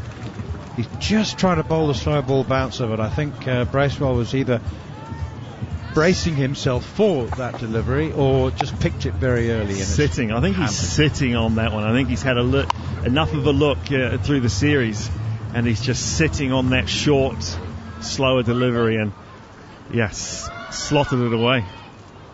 133 for 5 now. New Zealand.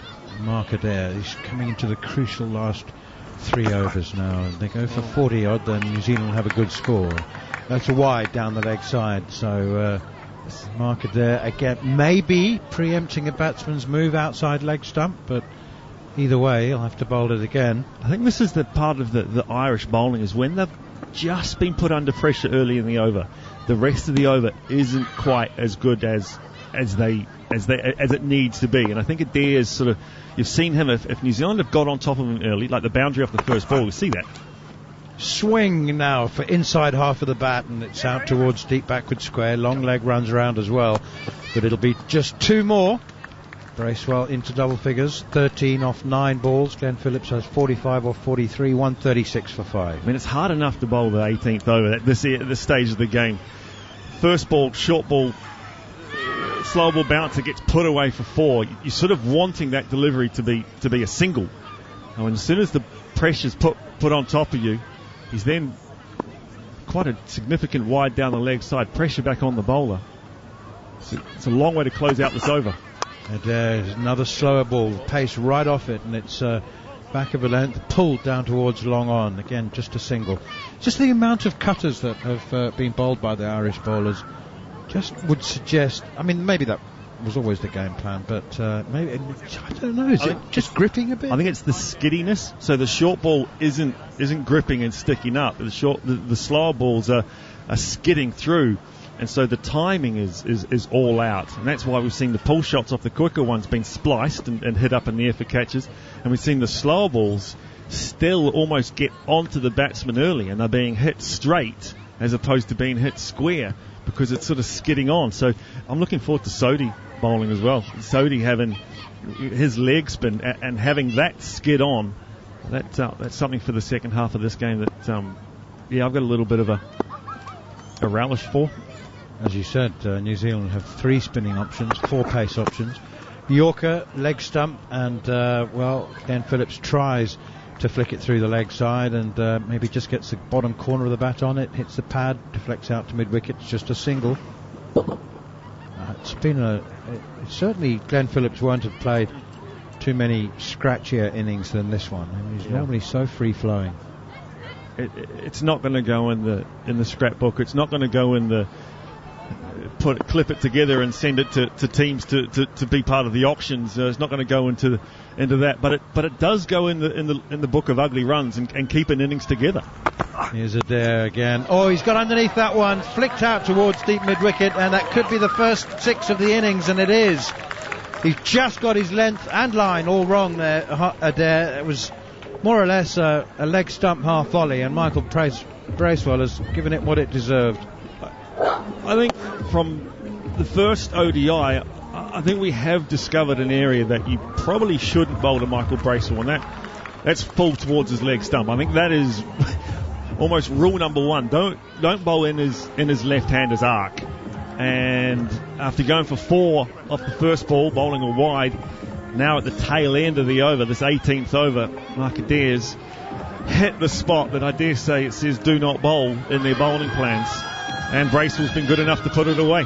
I mentioned an over of 15 or 16 changing the complexion of the innings, and this over has gone for 15 so far, 14 off the bat and a wide with a ball to come. And it might be a ball to come in both senses of the word, because we might need a new one. There might have to be one brought out. That one's been struck by Michael Bracewell into the beautiful 100-year-old oak trees which surround this ground. There's a pond down at one end. What's the name of the pond? I saw it just before. Lovely surrounding ground. I pulled it up on Google Maps. The Citadel Pond. Lovely pond out to looks about Long On. Looks about that area behind the big trees. There's a Wellington monument at the other end of the ground with just a little bit of New Zealand. It's a war monument with a Wellington testimonial, an obelisk commemorating military victories at one end, and the Citadel Pond at the other end of the ground. Lovely ground to look at from Google Earth. Here's Adair in once again, and it's slapped away out to the sweeper on the cover boundary, and they take a single. So 16 off the over. That'd be the Duke of Wellington, would it, or Wellington City? Oh no, it'll be. I guess it'll be the Duke of Wellington. Yeah, he was Irish, wasn't he? And he won I think he was Irish against the Napoleon. Duke of Wellington was Irish, if I'm not mistaken, from my short brief tour to Ireland and through Dublin and stuff. I know they're different countries I think you're right. But lovely ground, picturesque, but another one of those boutique sort of grounds that New Zealand and Ireland are famous for. Not a lot of seating, but I thought of this one in the car. It's a good job there's no seat, not a lot of seating, because it's been edgier seat stuff anyway, so there's no point sitting on there. Yes. Sorry. No, I like that. I had to work on that one on the car on the way down. There's the 3 games so far have all been edge of the seat stuff, so no point sitting down. This T20, there isn't a lot. There's a little bit of shade for the spectators, but lovely ground and a lovely atmosphere. You can hear the seagulls, and you can hear all sorts in the background. Beautiful part of Northern Ireland. I tell you what, New Zealand are going to fight their way and scrap their way to a competitive score here. River Liffey, not that far away as well. Lovely river, housed and on both sides. Beautiful part. Golf course. Another cricket club. Here's Josh Little. Bowled him, hit the top of middle. Good length, straight, you miss, I hit, and it's a swing from Bracewell, which he's missed, and Josh Little hits the top of middle. So maybe, well, Mitchell Santner's, I think, a very fine striker of a cricket ball. It's actually good delivery. Apart from the angle, maybe just little nibble back. Nibble back, didn't little it? bit of that. A little bit of movement. So Bracewell's gone for 21 from only 13 balls, and New Zealand are 145 for 6. Yeah, another one of those important innings from Bracewell. Short stay, not a long stay, but an important stay for New Zealand. 161 strike rate, brings Santner up, but lovely delivery from Little. The left armour just getting the ball to grip on the pitch and angle back in towards the left-hander. So the left-hander coming over the wicket, and it hits the pitch and angles back in towards middle stump. It's that spot that you don't bowl to Bracewell, but he managed to get just enough movement to scoot past the inside edge of the left-hander's bat. And that donk, that lovely sound of ball on hickory, I think they are. What are the stump? Oh, it was great sound and explosion of bails. Well, brings the not captain. Willow, that's for sure. No, they'd split. Is it hickory or is it? What are baseball bats made out of? The same stuff, I think, too. Is it hickory? Because they're so hard. Maple or something? Yeah, I think so. Durable. Right, Mitch Santner, the captain for this series, has come to the crease now in his 63rd T20 international. Strike rate of 123. Here is Little into him, and it's back of a length, in at the hip, tucked away off the hip, out towards deep square leg, and they again run through for 2 runs. Because of the dimensions, the boundaries, the shortest is 63 metres, the longest, straight at the Dundonald end, is 78 metres, which is a substantial boundary, not quite Adelaide. The old Adelaide, but where you actually had to have a relay throw from the straight boundaries. They were over 100 metres. Square at the Gabba. Yes, square at the Gabba is a long way as well. Unbelievable. 147 for 6. Short, pulled away by Santner, in the air, out towards deep square leg, and that looks like a brilliant catch. I don't know whether the umpires will be satisfied with this one. We had a superb catch taken a short time ago, but I think that one has been nicely and safely snaffled by... Wonderful catch. It was a wonderful catch. Sort of a surprise pull shot. George Dockrell, actually. Yeah, Georgie, yep.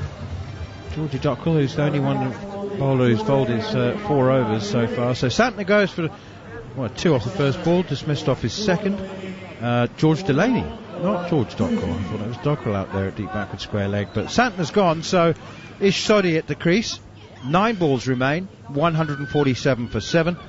Suddenly that 100 score of 160 is not looking quite so straightforward. Wicket to wicket in the first 3 balls of this over. It's rather changed things. On the back of the previous over, that was sort of 16 and just changed the complexion of the that swing of confidence. I think on that previous over, New Zealand would have been feeling good in a good position. And 2 wickets and 3 balls for Little. Yeah, that does change the game. It's good to see Shane Jurgensen off the notepad as well today. Busy notepad writer in the previous ODIs.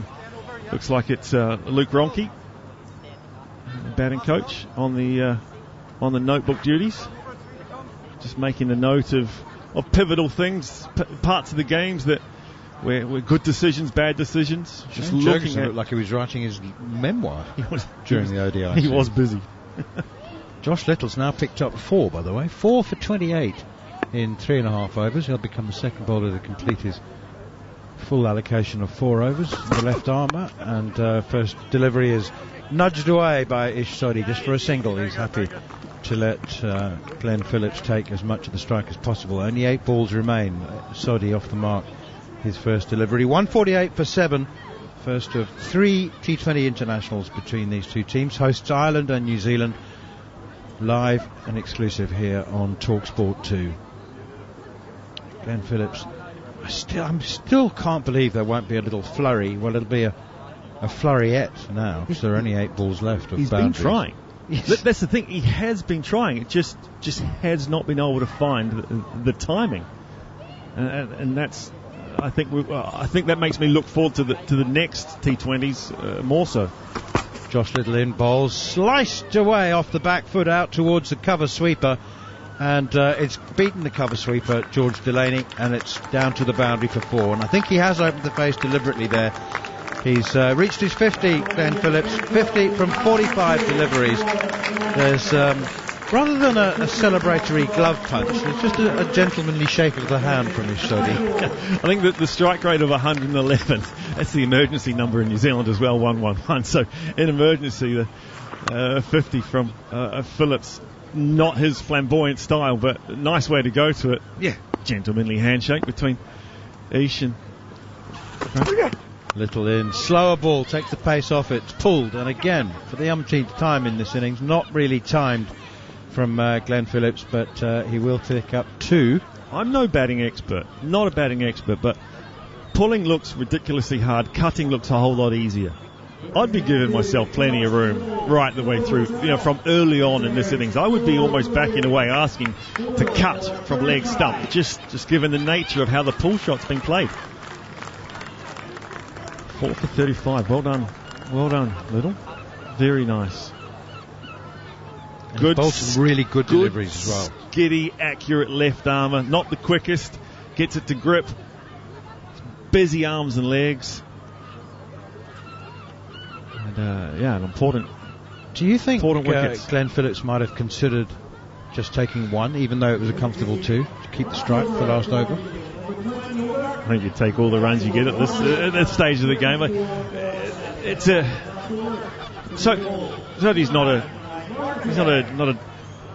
He goes okay. He was in an important partnership with Michael Bracewell in the first ODI. I think at this sort of phase of the game, it's every run is important. It'll be Mark Adair to bowl the final over. That's short and top edge, straight up in the air, and someone's underneath it. It is, in fact, the bowler himself, Mark Adair. There were, I reckon, 4 men considered running in to take the catch, and the bowler took the responsibility upon himself. He says, I bowled the ball, I'll take the catch. And he does so as Ishodi top edges a pull. That's the kind of one where I'm hoping the keeper's calling, because there's a fair old chance, there's a fair bit of spin on those ones when you slice them straight up in the air. He's almost caught that about square leg in terms of how much Sodi has a sort of backspin that's ended up on that delivery. I'm hoping the keeper calls for that, but caught and bowled Adair, nicely done, and another wicket to a short ball pulling. And I'm not about it, but I would be looking to get out of the way, and I'll be looking to cut, because I think the cut shot has been easier to play than the pull shot. It does bring Phillips back on strike as the batter's crossed, so nothing really lost with Sodi popping that one up in the air. Lockie Ferguson doesn't mind a lusty swing, does he? I mean, he wouldn't mind, but he'd be quite happy as well if he doesn't face a ball the rest of the innings, because presumably that means Glenn Phillips is hitting some boundaries. 16 matches, 15 runs. hasn't been used. Strike rate of 136. Hasn't been used a lot. Hasn't been required. Here is Mark Adair, bowls a wide Yorker, very, very well bowled indeed.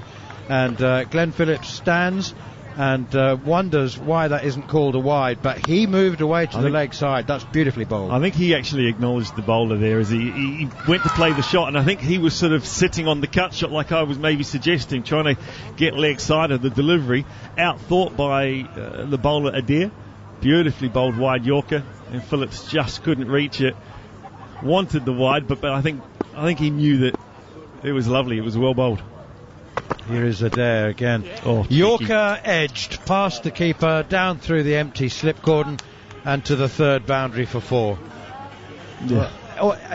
It looked like an edge. Well, slightly open face, but finer than Phillips was trying to get there. I think he's trying to go through backward point, and he's hit the ground and the ball at the same time, and it's taken a thickest edge, gone through first and a half slip, and I hate that as a bowler at the death. I've always wanted my third man fine, but even a super fine third man, that's still going to the fence. Well bowled, hard luck. It's actually perfect Yorker length as well, isn't it? Just got it absolutely right. You have to just accept that will happen. The last over of a T20 international. Oh, high full toss. That could be a no ball. It's slapped away for 4 to the cover boundary, but I reckon that's over waist height, and it's not even referred to the third umpire for a second opinion. Rolly Black immediately has his arms out. That's a no ball. That's a free hit. It's gone for 4. I think maybe New Zealand will have that productive over after all. I think that's about the worst thing you can do on this pitch, is to not bounce it. I mean, look, it's completely missed everything in terms of line and length. But this pitch, you want to make it bounce because it's hard if it bounces. He's bowled 2 very good Yorkers. That slower ball not coming out completely right, but a free hit, and New Zealand are past the 160 mark. Here is Adair again. Full toss, free hit, and it's skied up into the air. It will be caught, it won't be out to steep square leg, and they run through for 2. So he's just rubbing his hands, the bowler, on his shirt now, Mark Adair, and then rubbing them on the ground as well, just to let us all know that it's sweaty and slippery. Obviously, sweaty day. It's one of those. Look, it does happen. You sweat through, and you can't find a dry part on your trousers. You can't wear a towel anymore, because if it comes out, it's a no ball, and you don't get your wicket. So short and pulled out towards deep square leg, and it's gone for 6. I just had this feeling that Glenn Phillips had a flurry of boundaries in him, and he's picked up a 4 and now a 6, and this is an expensive final over. The 18th and the 20th have been very costly for Ireland, and it now puts New Zealand in a position where you now don't look at the score and go, oh, that pitch must have been difficult. They've now got to a score that New Zealand would have been looking at 180. They're not going to get 180, but it's in that area where it belies, I think, how hard batting has been on this wicket. I reckon he's hit that close to 100 metres, because it's actually gone over the main grandstand, the only grandstand at the Stormont ground, and it's cleared it. It's at square leg, and that's gone straight over the roof. That hasn't even hit the roof. No, it's straight over it. That's a massive hit. Oh dear, Adair's gone way down the leg side now. He's looking for a leg stump Yorker. It's way down.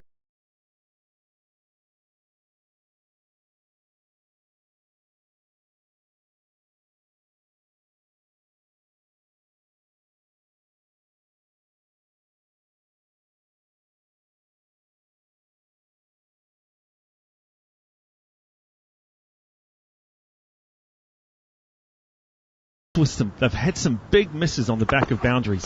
16 off the over so far, and he's finished it well though with a good Yorker on off stump, which Phillips can do nothing more with than drive it out towards the fielder standing at cover. So the innings comes to an end, and they have, with a couple of very costly and productive overs, managed to get up to 173 for 8 New Zealand after their 20 overs. They've done it ugly, but my goodness me, that flurry of boundaries from Glenn Phillips at the end sees him finish 69 not out from 52 deliveries, and suddenly the strike rate's 133 when he was struggling to score a run and ball for the vast majority of his innings. And Ireland would have, I fancy, felt that they probably, if you break down each individual over, Ireland probably thought that they'd won 12 of the first 17 overs. You know, that they would have been happier. I think so. Yeah, of the first 17, I think they actually would have been quite happy with the majority of them. New Zealand have got themselves out of, I don't want to say out of jail, but they've got themselves out of a really sticky situation. Ferguson's been a part of another big partnership again without facing a ball in the New Zealand batting lineup, but it's taken little bits, and I think that's been the story of the tour so far from New Zealand batting, as there's been just one or two players have stood out, as opposed to there being starts and or nothing. There's been one or two players that have managed to find a way to get through, find a way to get a score for themselves and for the team, and create partnerships. Josh Little, 4 for 35. Here's Josh Little. From your 4 overs, you must have enjoyed bowling on that pitch. Yeah, it was initially a bit of a different wicket than what we thought. We thought there'd be a little bit more sort of pace and carry, but I think we adjusted quite well to off-cutters and pace off, and sort of got them hitting out to the big side, so pretty pleased with that overall. Is that something that you talk about out in the middle between the bowlers, you pass messages on? 100%, yeah. One of our main things is having absolute clarity in what we're doing and sort of talking as a bowling group as we're out there and sort of adjusting to conditions as per. So, yeah, I think we did that quite well. You had 2 agonising losses in the ODIs. How do you reposition your thinking coming into these T20Is? I don't think you change your thinking too much. I think you sort of take the good with the bad and sort of try continue on that upward curve. So hopefully we do that today. Well, you're chasing 173. Can you do it? Of course we can. We always can. OK, well, best of luck, Josh Little. Well done. Cheers. Thanks very much. Well bowled, Josh Little. Very good indeed. 4 for 35 from his 4 overs. So Ireland, if they are finally to draw some Black Caps blood, they will need 174. They came so close in 2 of the 3 ODIs. They'll need 174. The run chase will begin in around about 7 minutes' time. Big hitting live ball-by-ball commentary as Ireland take on New Zealand in the first T20 International. Oh my goodness, what a shot! On talkSPORT 2. Every day, talkSPORT 2 probes the sharpest minds in the business, bringing you all the big-name news, views and opinions that matter. Plus, talkSPORT 2's official betting partner, 888sport, is on hand with the insight and in-depth analysis you need to crack the big betting puzzles of the day. talkSPORT 2 with 888sport, official betting partner of talkSPORT 2. 888sport, made to challenge, made to debate, made to play. 18 plus, begambleaware.org. Money Super 7. People's bills are going up all over Britain. So what are we doing to help? We could save people up to £300 on their car insurance. Good. Anything else? We could save them money on their credit cards too. Excellent. Not a bad day's work. So, let's save Britain serious money. Super Save. With Money's Supermarket today. 51% of consumers could save up to £319.82. Consumer Intelligence, May 2022, UK only. People ask me why I'm always installing Samsung Aircon. Well, take their Win-Free range. Its clever tech spreads cool air evenly around the room, keeping you cool without blasting you with icy cold air. What's more, you can control your Samsung Aircon with your smartphone, and you'll even get a 7-year warranty. It's the ideal cooling solution for any home or office. Search Samsung Aircon to find your cool.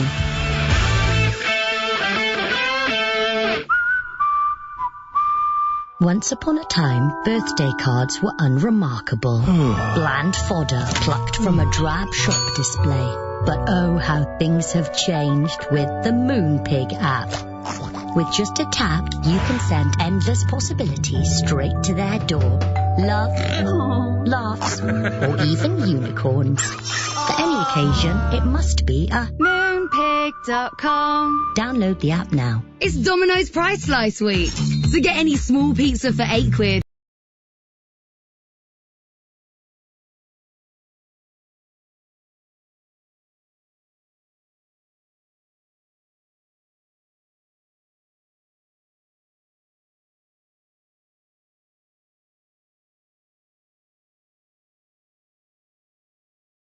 Your smart speaker. Big hitting live ball-by-ball commentary as Ireland take on New Zealand in the first T20 International. Pitching outside, impact outside, off stump, bowled in this time! On talkSPORT 2.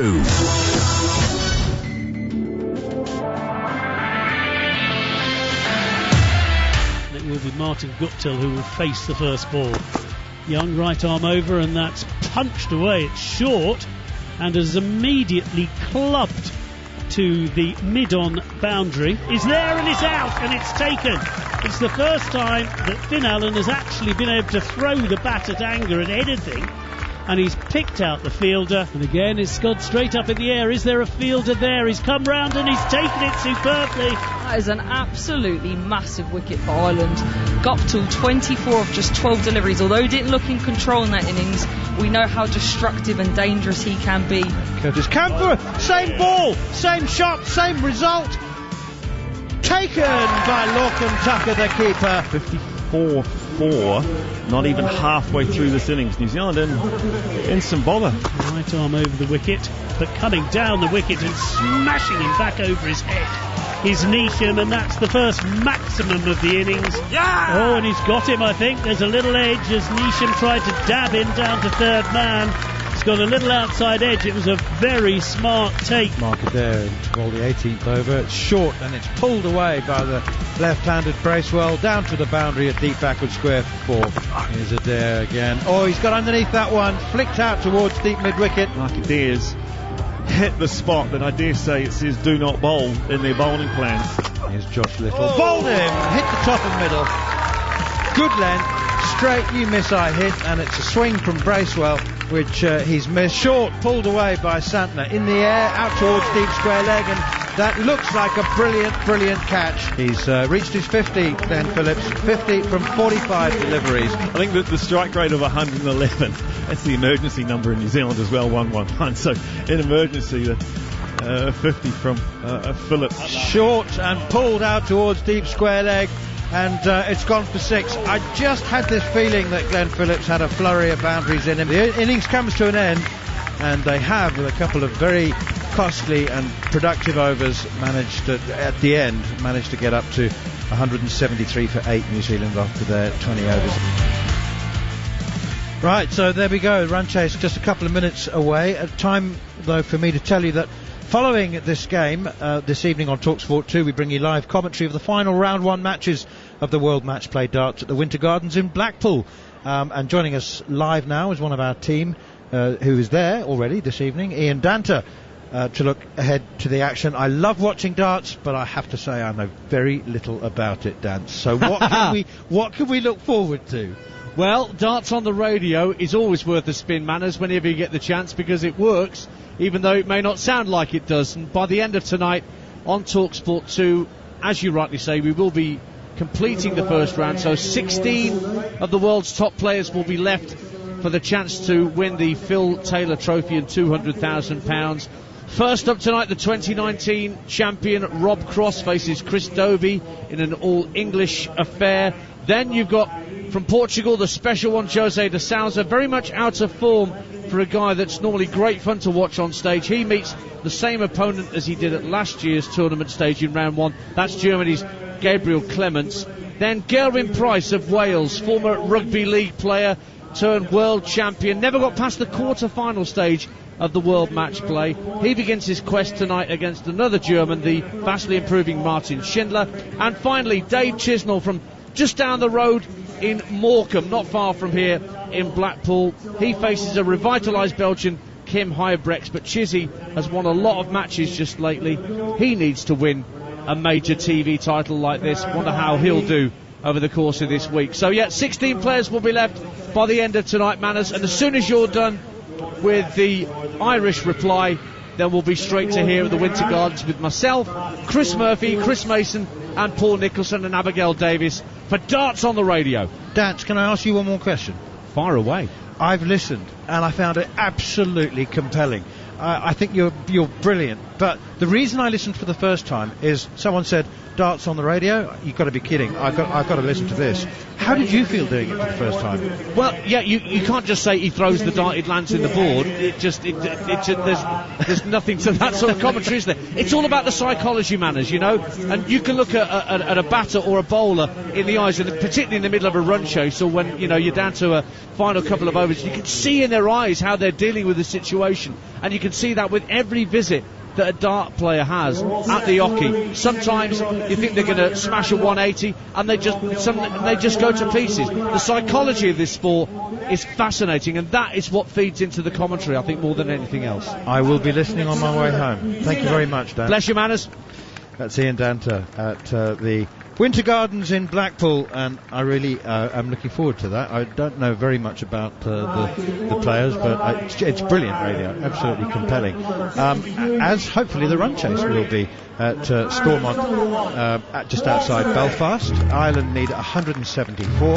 Kath Dalton is joining me for the first 5 overs as Paul Stirling and Andy Balbirnie make their way to the crease. I know that your money will stay safely in your pocket, but if I gave you £10 of somebody else's money, who would you put it on? What are you saying about me, Magnus? I'm a very generous soul. I don't keep my money tight to me, do I? No, but as opposed to, well, having a little punt. What, so I can risk someone else's money? I'd love to have a punt with someone else's Put money. Put £10 of your own money on it. I've got a sneaky feeling Ireland might get over the line today. So do I. I don't know what it is. Well, I think New Zealand made heavy weather. They got lucky. Well, get lucky, I suppose. I mean, they had a couple of very productive overs at the end, which has given them a highly competitive total of 173 for 4. But I just think that karma plays a big role in cricket. Ireland should have won at least one of the ODIs. I don't think they had the rub of the green, didn't have the luck of the Irish. And I think that might catch up. I do indeed. I think if these two can start well, especially Paul Stirling in good form, they can get ahead of the rate. Anything's possible. Jacob Duffy bowls the first over, and there's some good swing through the air. We didn't see hardly any swing at all when Ireland bowled, but that ball from Duffy is full and just begins to shape away from Paul Stirling, who blocks it defensively. Yeah, it's the first ball, isn't it? We've seen genuinely have that shape. Squared up Paul Stirling, but managed to dead bat it in the end. If he can get that ball to shape, it can be very dangerous, particularly at the top of the order.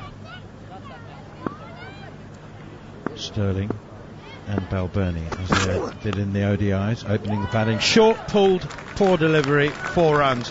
Not where he intended, Paul Stirling. I think it might even have come off his glove, actually. It's gone very fine, just evades the keeper, diving to his left, Dane Cleaver, and that's 4 runs. Yeah, Duffy just getting his length wrong there. If he was going for the short ball, it was ill-directed and just helped it on its way. Glove, bat, whatever. You just make sure it gets there. He has. He's punched it down the leg side. He's been watching too much boxing. It's come straight off his glove.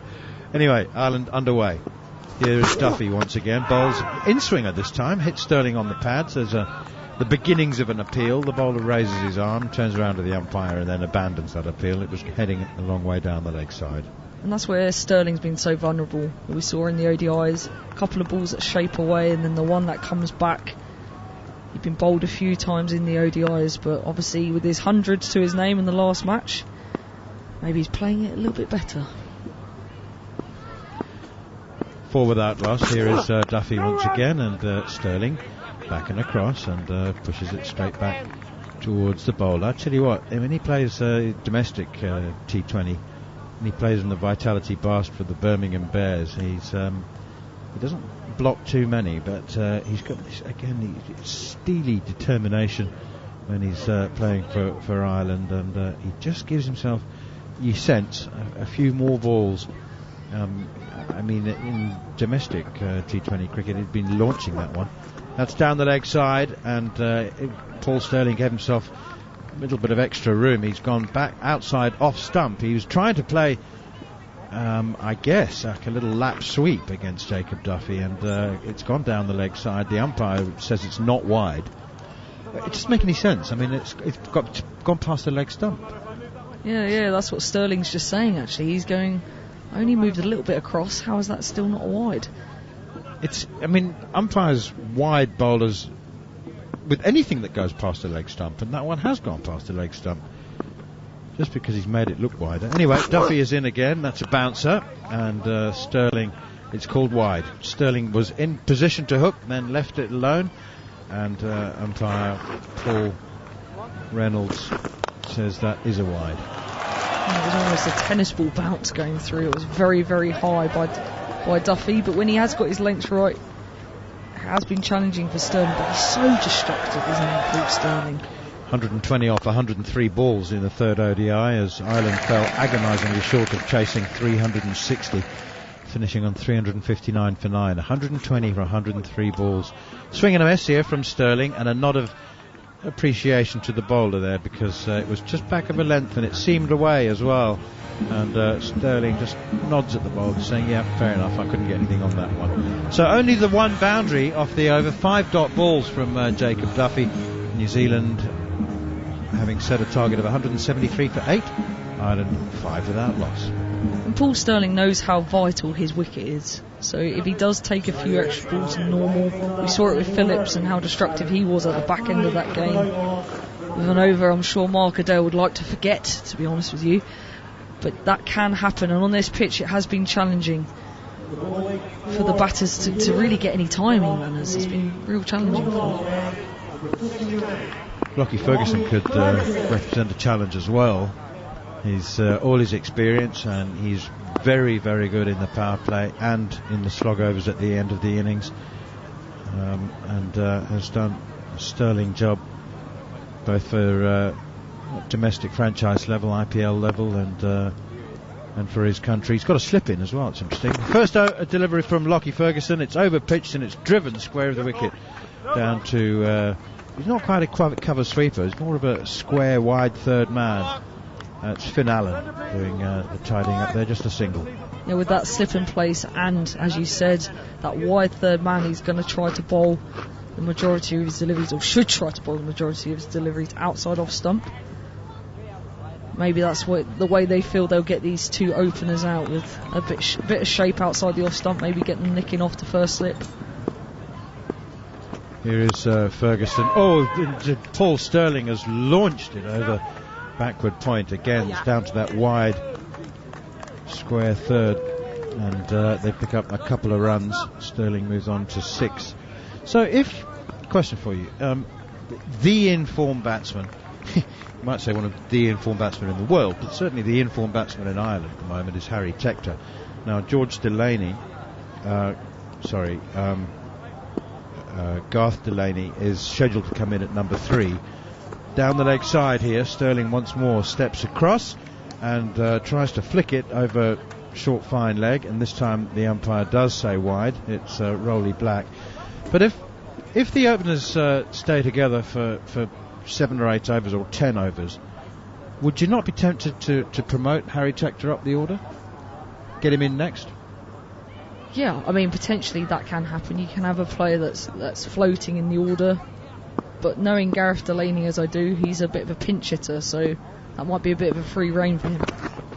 Good Yorker from Ferguson, right up in the block hole, and once again Paul Sterling digs it out, and I do enjoy not just him but any batsman that gives a little a nod of not appreciation, but yeah, fair enough, good ball towards the bowler.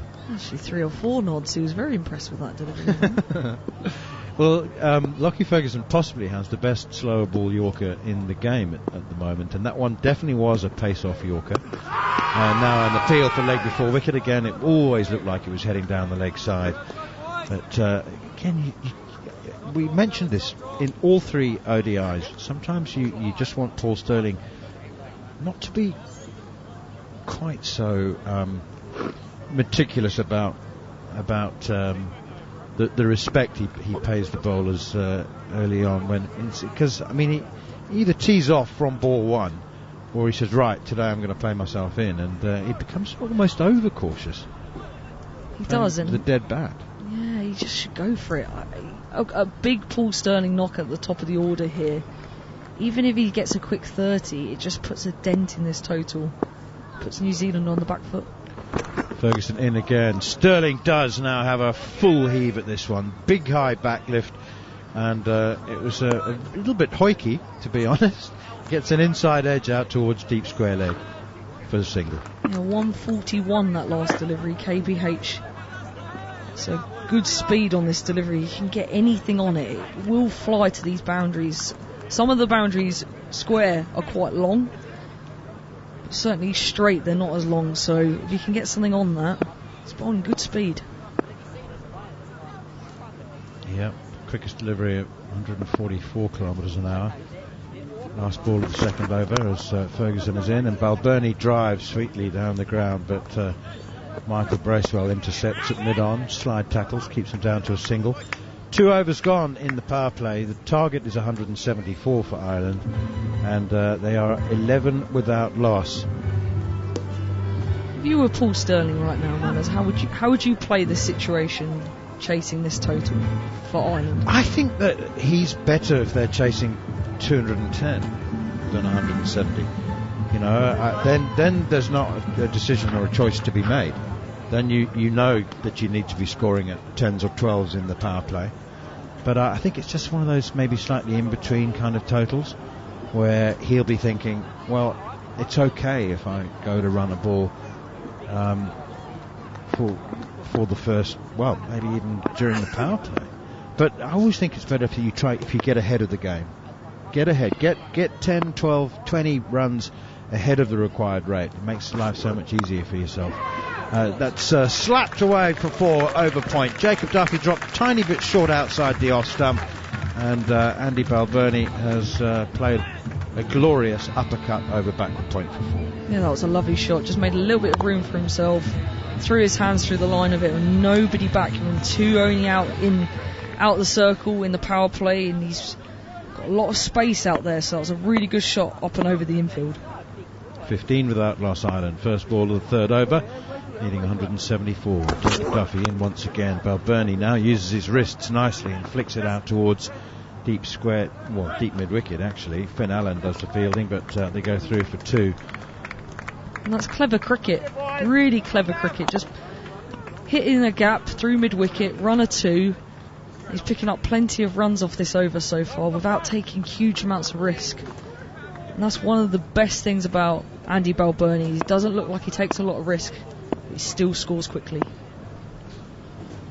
Here's Balbirnie, 8 off 4 balls, and he's opened the face of the bat and played a lovely cover drive, lofted, quite deliberate, and you could see him in power play mode, and he didn't try to overhit that. We saw Glenn Phillips in the New Zealand innings trying to hit the ball too hard. That one was just eased over cover quite deliberately for 4. Yeah, lovely shot. Just as you said, man, has just eased, leant back on it slightly just to get that elevation over cover. He's just a dangerous player when he can get going like this. Looks full of confidence today. 21 without loss now. Better comeback from Jacob Duffy as he bangs it in short of the length, and outside the off stump, pushed to cover. Glenn Phillips runs into field. 10 off the over so far. 4 balls gone. Yeah, Ireland seem to be timing the ball better than New Zealand. New Zealand batters really struggled at the start of the innings to get any kind of timing, particularly Guptill. Balbirnie is finding timing on this pitch. Here's Duffy once more. Down the wicket comes Balbirnie. He's hit it towards mid-on. Lovely catch. Terrific catch from Mitchell Santner, the captain. Really, really well timed. He had to backpedal. It looked for a long, long time like it was going to clear him, but he just managed to backpedal far enough and then get the hands up high to take the catch at mid-off. And Balbirnie's brief but pleasant stay at the crease has come to an end, and Ireland are 21 for 1. I think that's what we call commentator's curse. After just saying how well Andy Balbirnie had been timing the ball, he uses his feet, comes down the wicket, tries to loft it over mid-off, slices it, splices the bat, and gets caught mid-off. So Ireland, after a positive start, I felt, potentially just put the brakes on there in New Zealand.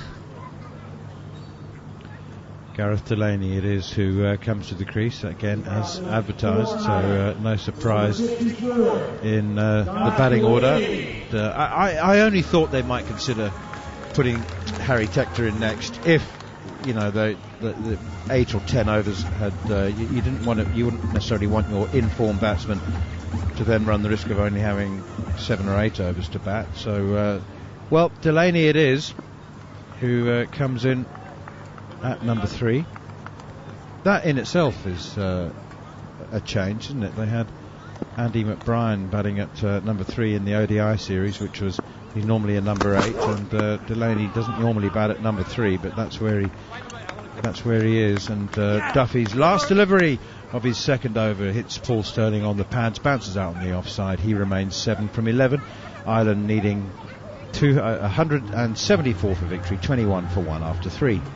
And Sterling's still susceptible to that in-swinger. We just saw that last delivery by Duffy nipping back. When New Zealand do get the ball to shape back in, Sterling still doesn't look like he has a clear answer to it just yet. But Gareth Delaney coming in at 3, he can be very dangerous with the bat. I've seen him hit some big runs, particularly in the UAE. I forget who it was against, Manners, but he can hit a long cricket ball. So maybe he'll be the protector in the power play, just making sure he doesn't come in too early. But you're absolutely right. Had Ireland built a partnership, you do want your best players to face as many deliveries as possible. Was it against Oman? I think it might have been against Oman. Yeah, he's. But you're absolutely right, and I like the way Ireland have been creative with their batting order and giving people a chance to redefine themselves in different roles. Jimmy Neesham in for his first over. First delivery is a poor one, down the leg side. Jacob Duffy's inside the circle at short fine leg, and that ball was angled into the pads, was heading down the leg side and just helped on its way for an easy 4. Yeah, just tucked it round the corner. Jimmy Neesham always falling over after he bowled that first delivery, so I'm wondering if he just lost his footing a little bit. But another boundary to Ireland, and they're just ticking away at the scoreboard at the moment. 25 for 1, start of the 4th over. Target 174. Here's Neesham up to the crease now, bowls, readjusts and hits his line and length now. That was 5th stump line outside the off, and it's pushed for a single to the sweeper on the cover boundary. Delaney has 5 off his first 2 deliveries. I wonder if Ireland has set themselves a target, roughly, a rough target, not a specific to the run target, but might they have said, look, be handy if we could have 50 in the power play? Definitely. As a coaching staff and an analyst would have told them a rough target for that power play spell. Neesham again, and tries to run it down to third man, Paul Sterling. He's not just a power hitter by any means, Sterling. He can have a deft touch, but you tend to sort of feel that he plays those little risky, as opposed to risky, shots a little better once he's in. He needs to hit himself in form before he plays those little delicate cuts and late cuts as he tried there. It bounces over the top of the outside edge and into the gloves of keeper Dane Cleaver. 26 for 1. Sterling on strike. Neesham in, bowls, and he dows down on one knee. Power slog sweep. Doesn't make any contact. Hits him on the pad outside the off stump. But that's the Paul Sterling we know and love. Smash it. Yeah, he's not holding back at all, walking across his stumps trying to hit a slog sweep to Jimmy Neesham. But why not? That is his MO, that is his go-to. He is a power hitter, particularly in the power play. And if Ireland are going to chase down this score, they need to do it with some positivity. Actually, the reason he completely mistimed that is it was a very well disguised slower ball, so well disguised I never saw it. It was 112 kilometres an hour. Sterling again goes for the, well, more of a power slog pull rather than a slog sweep, and it's hit him on the forearm, I think, and it's hurt as well, and he's just flexing his hand now. Good change of pace again from Neesham. Yeah, don't show the bowler that it hurts. That was a leg cutter actually by Jimmy Neesham. That's hit him on the back elbow. That looks painful. That can actually be really sore. It's hit him on the point of the elbow. No wonder he's grimacing. Short pulled by Sterling out towards deep square leg and caught out on the boundary by Daryl Mitchell, who then he's flicked it back inside the field of play, knowing that he was going over the boundary's edge. It was a brilliant catch, but he's running at full speed and he knew he was going over the boundary, tried to flick it back into the field of play, step over the rope and come back for the catch. But he knew that he wasn't going to be able to do that. He had too much momentum, and he just tried to save the runs in the end, threw it back into the field of play, jumped over, came back, got the throw in, and the umpires need to check on all of that. Goodness me, Manners, what has happened there? That was an incredible bit of fielding. Just shows you the thought processes of these fielders on the boundary now. They know exactly where the boundary is. What has exactly happened here? Well, the umpires are checking, so he knows that he cannot stop himself from going over the boundary, so he's flicked it back into the field of play. He hasn't got the throw quite right in order to be able to come back to take the catch. He's then he doesn't know whether he's thrown it far enough. He hasn't thrown it far enough back into the field of play, so he's run out of play over the boundary, tried to jump in the air and throw the ball back into the field of play, but he's landed before he's able to do that.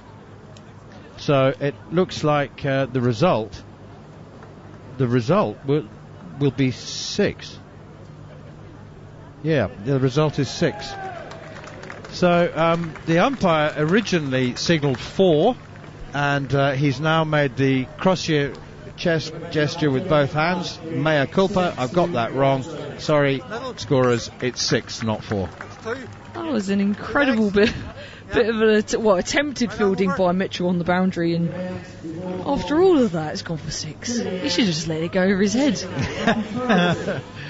Yeah, well, no skullduggery at all on behalf of Daryl Mitchell. He's made a valiant attempt twice to save a 6 and has failed on both of them. Don't try 3 times, though. Here's Lockie Ferguson. It's a terrific shot, by the way. He's bowled him.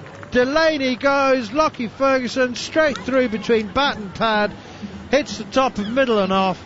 And Delaney's brief stay comes to an end at number 3. He's bowled by Lockie Ferguson for 5, and Ireland are 32 for 2. This was a sensational delivery. Bowled it wide of the crease. It's nipped back through bat and pad. Delaney had no answer to this. No foot movement towards the ball either. Really well bowled by Lockie Ferguson. That's a proper fast bowling dismissal. Into the start of the 5th over. Delaney goes for 5. No worries or wobbles for Ireland. I think there was an element of experimentation, might not be the right word, but an element of, well, we've got nothing to lose by putting Delaney in at number 3. I think, you know, it's in a sense a free hit for him, literally and metaphorically, for Delaney. And anyway, they've got the one and only, the great Harry Tector coming to the crease now. And this is a crucial partnership now between Tector and Sterling. If Ireland are going to get close to winning this game, although we had that feeling at the start, Manners, they need to build a partnership, these two, and they need to take it as deep as possible. Paul Sterling, I fancy, would feature in pretty much every Irishman's top 5 all-time Irish white ball batters. And if Harry Tector continues in his current form, I think he'll also be in that bracket. So that, yeah, it's but he's only 22 years old. But there's nothing to suggest he won't. And so 2 very, very fine batters at the crease at the moment. And if they can put on 50 or 60 or more, then Ireland will be right in this game. That's appeal for leg before wicket, and a highly optimistic one from Lockie Ferguson, which he knows, because he grins cheesily and cheekily afterwards. He knew that was heading down the leg side. Yeah, it was a big smile on his face there. Going miles down leg, but again, getting that shape back in is Lockie Ferguson. It's proving very threatening to these Ireland players. Even first ball is not what you want, is a big hooping in-swinger onto your pad. But that was even for Lockie Ferguson, he has a terrific sense of humour. That was a that was a laugh a minute appeal. It was literally not wouldn't have hit another set down the leg side. And next delivery to Harry Tector is pushed away defensively on the onside, and there's no run. But that was a good quick delivery from Ferguson. That's actually hit the splice of the bat hard. It did. It actually looked like it surprised Harry Tector for a bit of pace and bounce there. So anything back of a length, as we saw in the first innings, wasn't that easy to get hold of. Lockie Ferguson, 9 balls gone. He's got figures of 1 for 6. Go, too quick, too good for Harry Tector early on in his career. It's back of a length, it's bounced, it's quick, and it's gone past the inside edge and between the bat and the body of Harry Tector. Good delivery. Yeah, great delivery. This is proper fast bowling, back of a length, shaping back in. Way too good for Harry Tector, this delivery. It's nipped back quite a long way from outside off stump. It swung and seemed to me. It's actually swung seam, I'm going to call that. Yeah, it did, didn't it? It's actually swung back in and then gone further off the seam. It's a new coaching term I've got now. Yeah, you try coaching that. I think it's, well, the seam position will help, of course. That's pushed up towards mid-off, and they scurry through for a single. But I've yet to meet a bowling coach who says, right, let's work on the in-swinging off-cutter. In-swinging off-cutter? I can tell you've coached a lot, man. Like the away-swinging leg cutter. It's when you combine them, it's when you've got the away-swinging off-cutter that you really are unplayable. One that begins to shape away and then hits the seam and nips back. Kyle Abbott was a particularly good exponent of that, a former South Africa bowler, plays for Hampshire. Championship caught Sterling, back of a length. Sterling has slapped it to Glenn Phillips at cover, and brilliant bowling from Ferguson, you have to say, because he's taken all the pace off that, and it was the lack of the pace, I think, which has undone Paul Sterling. If it had been full pace, he'd have uppercutted over extra cover, and he'd have picked up an easy 4. But in the end, Sterling has had to reach for it, slower ball, wide of the off stump, back of a length, and that, as disappointing it is for Ireland, is all credit to the bowling of Lockie Ferguson. Ireland, 33 for 3. Yeah, that looked like a tame dismissal by Paul Sterling. He looks very frustrated with himself there. Not timed it, but very well bowled. Slow ball into the surface, didn't time it, gets caught on the ring, and he looks really frustrated with himself. But that brings in Curtis Campher, who's also been in good touch with the bat. So let's see what he can do, guys. Time for us to nip off for a quick cup of tea. For the next 5 overs, you'll be with former Black Caps international Ian O'Brien and Guy Swindles. Well, that changes it slightly, Guy, doesn't it? I was just going to say that over has just changed the entire match. Imagine just knowing, and I'm reading body language, just knowing that you are too quick for whoever is standing in front of you. And the body language of Ferguson in that over, and the way he bowled that over, he just knew. The delivery that bowled he almost didn't celebrate, given the fact that he knew he was just going to get the wicket. The body language was true fast bowler, knowing that he was all over them. And 2 wickets, Paul Sterling, the 100 in the previous game, Paul Sterling.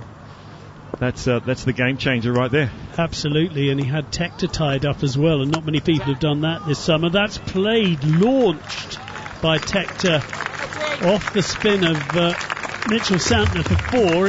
It's a really good shot, but this is what Ireland are now up against from being in a really decent position. 1 down, fair play, was worth Balbirnie having a go. Suddenly they're up against it, and there are going to be a few more of those needed from Tector, but that was a terrific statement of intent.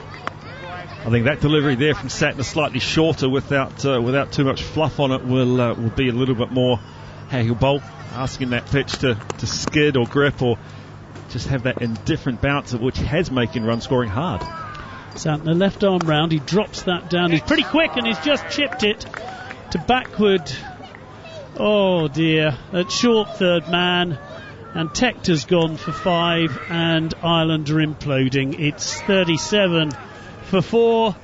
A clever bit of bowling, but Tector fell for it hook, line and sinker. He was cut up for space, and he just edged it really to that short third man. Again, that's skiddy quick off the pitch. It's not gripping, it's just sort of skidding on, which means that any horizontal bat shot, the ball just arrives that much earlier, and so Tector there, and it's emphasised by how far it's carried, that Ish Sodhi at short third man takes quite a simple catch, as the previous 100 scorer with Sterling, they go inside 5 balls. It's 37 for 4. Again, New Zealand got themselves into trouble and got themselves out of it. We've seen Ireland do the same thing, but this feels a little soft. Yeah, I hate that word. It just feels a little, just the way that Paul Sterling batted. It looked too carefree. It looked without commitment to the cause. It looked troubled. Yeah, he was struggling for timing as well. And I think that is... There wasn't a change. There wasn't a right. I'll sit in here and I'll try and find some timing. Well, New Zealand were 38 for 3, but 37 for 4 looks rather worse here. As Santner continues, he's bowling to Tucker, who's just played that out into the covers first ball. There is no run. Santner left arm round. Tucker, well, tucked up as he tried to play the ball around the corner as it was fired in at his leg stump. The keeper reacted smartly to it, and there is no run. It was interesting at the toss. Both Andy Balbirnie and Mitch Santner both said tough ground to defend on. I think we're seeing a slightly different thing tonight. Again, that's down the leg side. It's just flicked away nicely. Good timing, and that will be 4 runs. He's tried to tuck them up on the leg stump, but that was just that foot or so wider. And well played, Tucker. He's off the mark with a 4, and a bit of pressure released. As in the last 2 overs, we've seen the score go from 27 for 1 to 41 for 4. Yeah, quite a change, quite a substantial couple of overs from in terms of which way this game goes. That makes life very tough. The run scorers for Ireland have basically all been dismissed now in terms of the batters that have scored plentiful through the ODI series with Tector and Sterling with hundreds. Balbirnie, who scored some very good runs, but look, it is Kampfer. He's been a wonderful player through the ODI series. He's had a part to play already in this match, a catch and a wicket.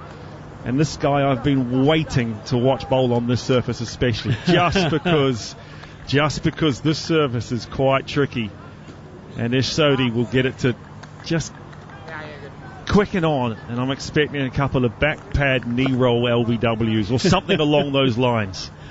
Well, we look forward to seeing whether Ian O'Brien's predictions come true. But Ish Sodhi obviously was looking forward to that. That's also, of course, the end of the power play. 41 for 4 at the same stage. New Zealand with 42 for 3, so not a million miles away. But it's just the quality of the batters that have been lost now as far as Ireland are concerned. Sodhi is in. That's down the leg side. That should be a wide and is a wide. Googly first up. I like that. Again, that sort of angling back into that knee roll on the back pad, the skidding on nature of that just hasn't quite got the direction. So I like that start though. Nice delivery. Just missed.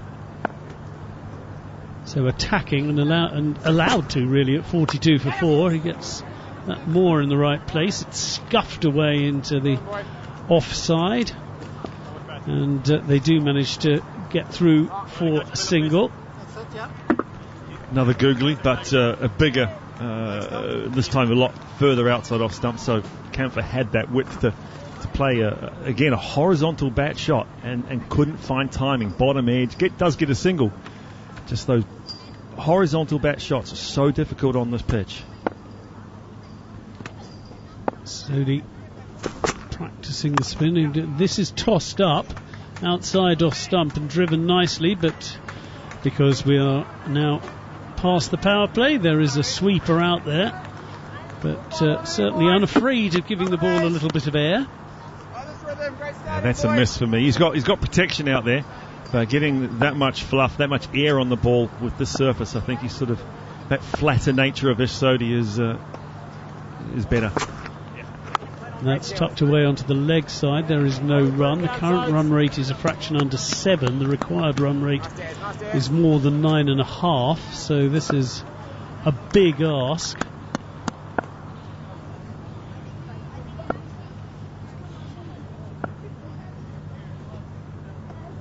Sodhi in again, outside off stump. Moan this time, but decent stop by Santner in the covers means that there is just the one run. Santner using his fielders. This is a part of his bowling, and he does often get. So I'm not going to call it a deliberate bad ball, but the man in mid-wicket often picks up a half-tracker catch, and Sodhi does come up with some sort of oh dear wickets. He's in again, and that is nicely bowled, but in the end, well played, tucked off his hip. They're going through for a second, and they're through, just. And well played, Tucker. He spotted the 2 was there, made sure he ran and got it, and it was a decent shot off a nice delivery too.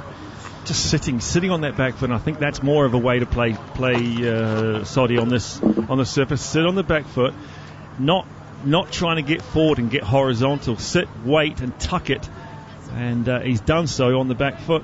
And Tucker he's tucked it away nicely for a couple. Run well as well. So Lorcan Tucker, wonderful name, isn't it? Isn't it? Kept.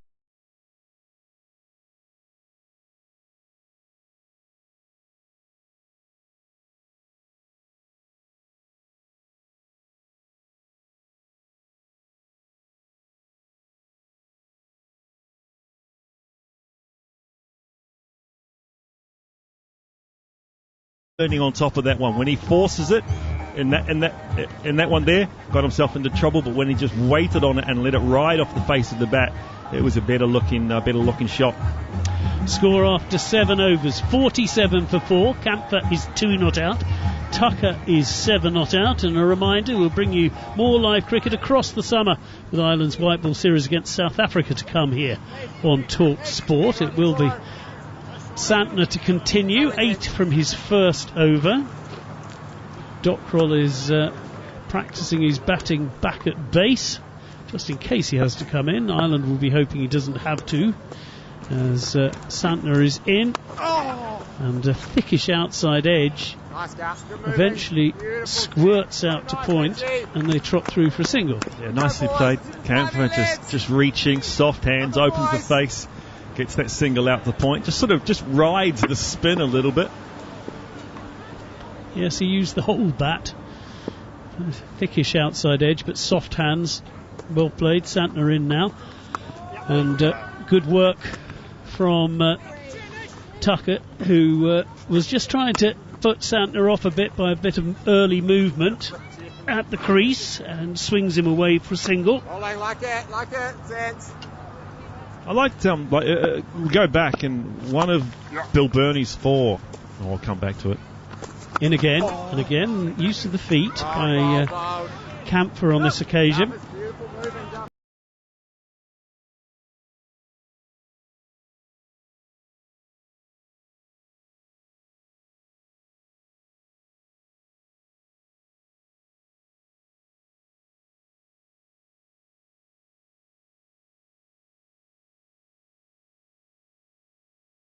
And Kampfer are both looking to step outside leg stump to face Santner. This is swung away though in the end. The pull shot is played despite being out on the leg outside leg stump, and they go through for another single. We're seeing New Zealand now shut down that offside, that sort of stepping away and cutting was shutting down that shot.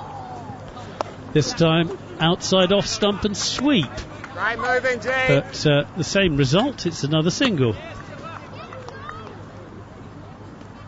So clever from New Zealand to stop that. It was just something I thought that New Zealand could have done in their batting innings, especially after they'd read that pull shots were difficult. Santner again, the step outside leg stump, but again flicked away onto the leg side. It will be another single. It will be the end of the 8th over. Score has gone up to 53 for 4. Kampfer has 5 off 6. Tucker 10 off 9. And 121 off 72, the current challenge after 8 overs. And I'm just wondering if Ireland were deflated a bit by the carnage at the end of the innings. That they were, for 17 overs, they were in a terrific position. But suddenly the match just got away from them a bit, and then the pressure is on the top order batters.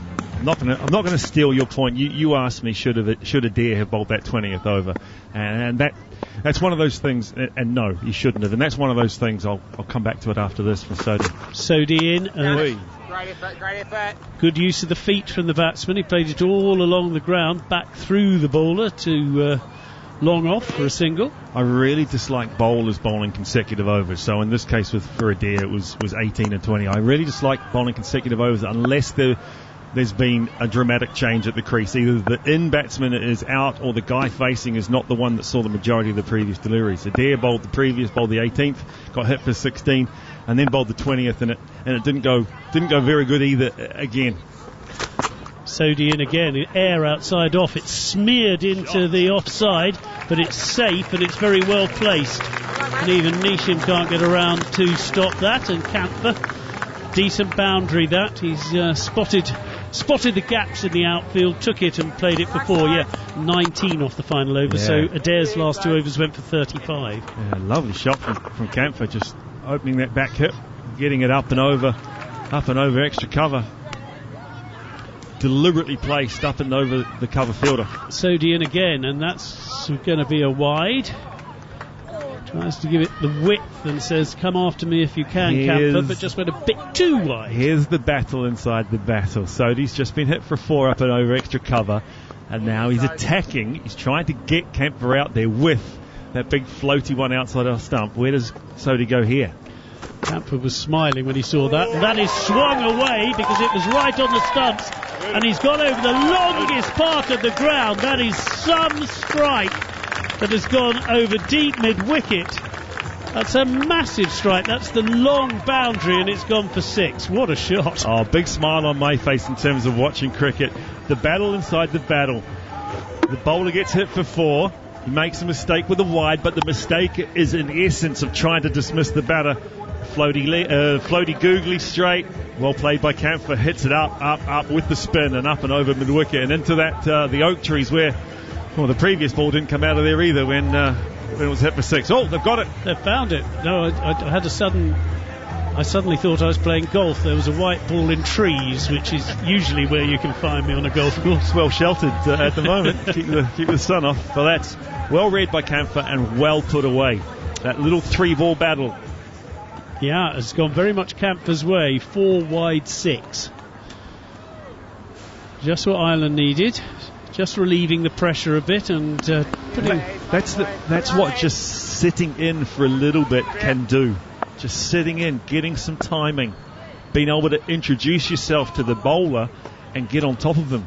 Can he stay in though? A little bit of turn there for the bowler, but Kampfer read it and plays a very sensible shot, and then excellent running by Tucker, who had spotted how deep the fielder was, and they take on Bracewell's arm and beat it and go through for 2. Yeah. Excellent running. Deliberately hitting that mid-wicket long on gap. And well run, nicely done, comfortable in the end. And it is that comfortable when you set off and dedicate, I'm not going to say dedicate, when you commit to that, those dodgy ones become easy. Sodhi gets the ball in the right place on that occasion and is treated with a great deal of respect by Kampfer, probably for the first time in this over, but he plays it out into the covers and there is no run. And entertaining this, but just what the match needed was someone just to come Sodhi's back. Second over too, remember? That's true. And Sodhi again, decent delivery, but it's dug out, gives it a little more air and it's a little fuller. But they get the single and a decent over as far as Ireland are concerned. And they take the score up to 68 for 4. Kampfer has 18 off 11. Sodhi's gone for 21 now in his 2. And Lorcan Tucker, 11 from 10. It's that second over when the batter is understanding what the bowler's trying to do. He's got the pace of the bowler. He's seen what he's trying to do. Okay, he's trying to get me out LBW on the back foot. I'm now going to combat that by getting forward and slog sweeping or waiting back. And that second over where the batters just get comfortable. There hasn't been a change in wickets. Not sure they should have bowled Santner. Sodhi. Santner is in. Stepping outside leg stump again, the batsman, and the ball pitches on or around middle, but is punched out into the offside for a single. Yeah, I don't like this either. This is Santner's 3rd. I know he's looked comfortable, but I just batsmen find it easy to sit on top and get hold of you now. And that is one of the bizarrest things I've ever seen. The ball was going to be wide. If he'd left it, it would have been a wide. He thought it was a wide, Tucker, then decided that he had to have a dart at it, and then ended up tickling it through to the keeper. But he'd left it once and then had another go at it. Exactly right. He had left it, went to slog sweep, leaves it, watches it spin, and then goes, oh, actually, I might have a little cut shot, and gets the horriblest of little yucky edges and simple catch for Cleaver. And that should have been 1 run and an extra ball. Didn't need to play that shot. And pressure back on the bowler again, going in that third over, except it's a really yucky... I'm not sure. Just a horrible wicket. I've seen to fast bowlers, people try and get the bat out of the way and get a little edge, and it's gone through to the slip or wicketkeeper. But I'm not sure I've ever seen anybody leave it and then decide to try and play it. And particularly as it was a wide, ludicrous 69 for 5. How good is he? He played a shot, then leaves it, and then plays another shot. He's done three. That's some skills. Well, he's got his money's worth, hasn't he? He's had plenty of goes. And Santner proves me wrong by picking up a wicket in that third over. That I was just saying that I'm not sure I quite like it. But in fact, Tucker's made he's made a wicket. As opposed to sort of getting now in that phase where he can get on top of the bowler, slow and it's spun. Well, that is one of the more extraordinary things you'll see on a cricket pitch. But Ireland, who were just getting the momentum back with them a little bit now, suddenly lead 105 off 64. Just a little reminder, you can hear our dedicated cricket show, The Cricket Collective, every Tuesday evening on talkSPORT 2. Join Neil Manthorpe and Steve Harmison as they review the week's biggest stories, with the show also available as a podcast on the following on feed. Well, I'll have something to talk about if they mention that, if that wicket comes up, I have to say. It was about a quarter of an hour of dissection, I reckon, on that one, in terms of the shot he was originally trying to play. Got across the stumps. They had been backing away to Santner. That one he got across the stumps, looking to hit it to the onside, and then all sorts of brain chat to the limbs. Nothing quite matched up.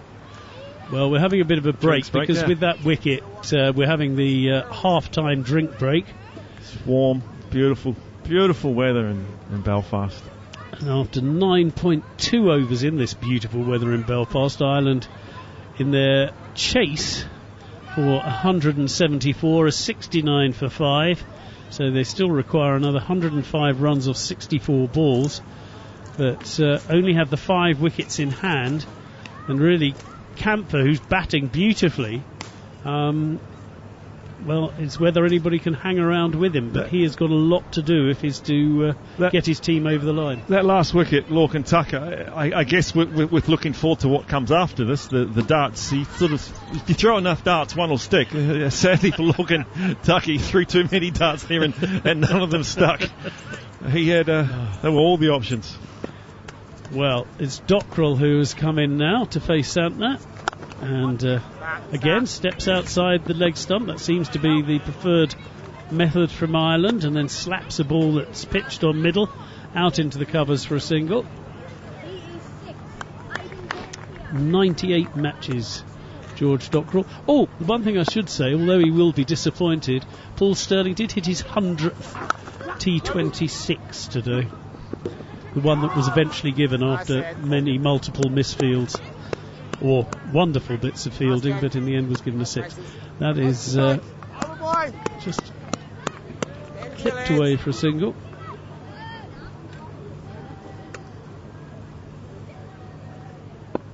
So the scoreboard just ticking over, but not at the speed they need it to particularly. And this time stepping outside off, and that's really clever batting by Dockrell. He'd shown with his first ball he was going to step outside leg. Certainly Santner decided that was the tactic. He then stepped outside off and swept him superbly for 4. Ego battle here too, the 2 left arm spinners. I love the little, again, going back to the battle inside the battle. This is the 2 lefties, and Dockrell's read him, and he's gotten in front of him, and he's got in front of the little battle. Nicely done. But can he keep going? That's been the problem at the moment. Santner in again, it's short, and that's... Well, eventually, despite stepping outside leg, he manages to get enough of the bat on it to get it over the infield on the offside, and it eventually goes out to the sweeper, but they managed to get through for 2, so another wicket's gone in bizarre circumstances. But after 10 overs, Ireland 77 for 5. They need another 97 from 60 balls after a word. Oh no, Ian McBride's already after a word from Kath Dalton. It will be Neil Manthorpe who will see you through for the next few overs. And Curtis Campher going well with 20 off just 13 deliveries so far. He's been the pick of the Ireland batters in this innings. He's going to have to keep going. I don't think he can slow down with 97 required off 60. Neil Manthorpe, welcome back.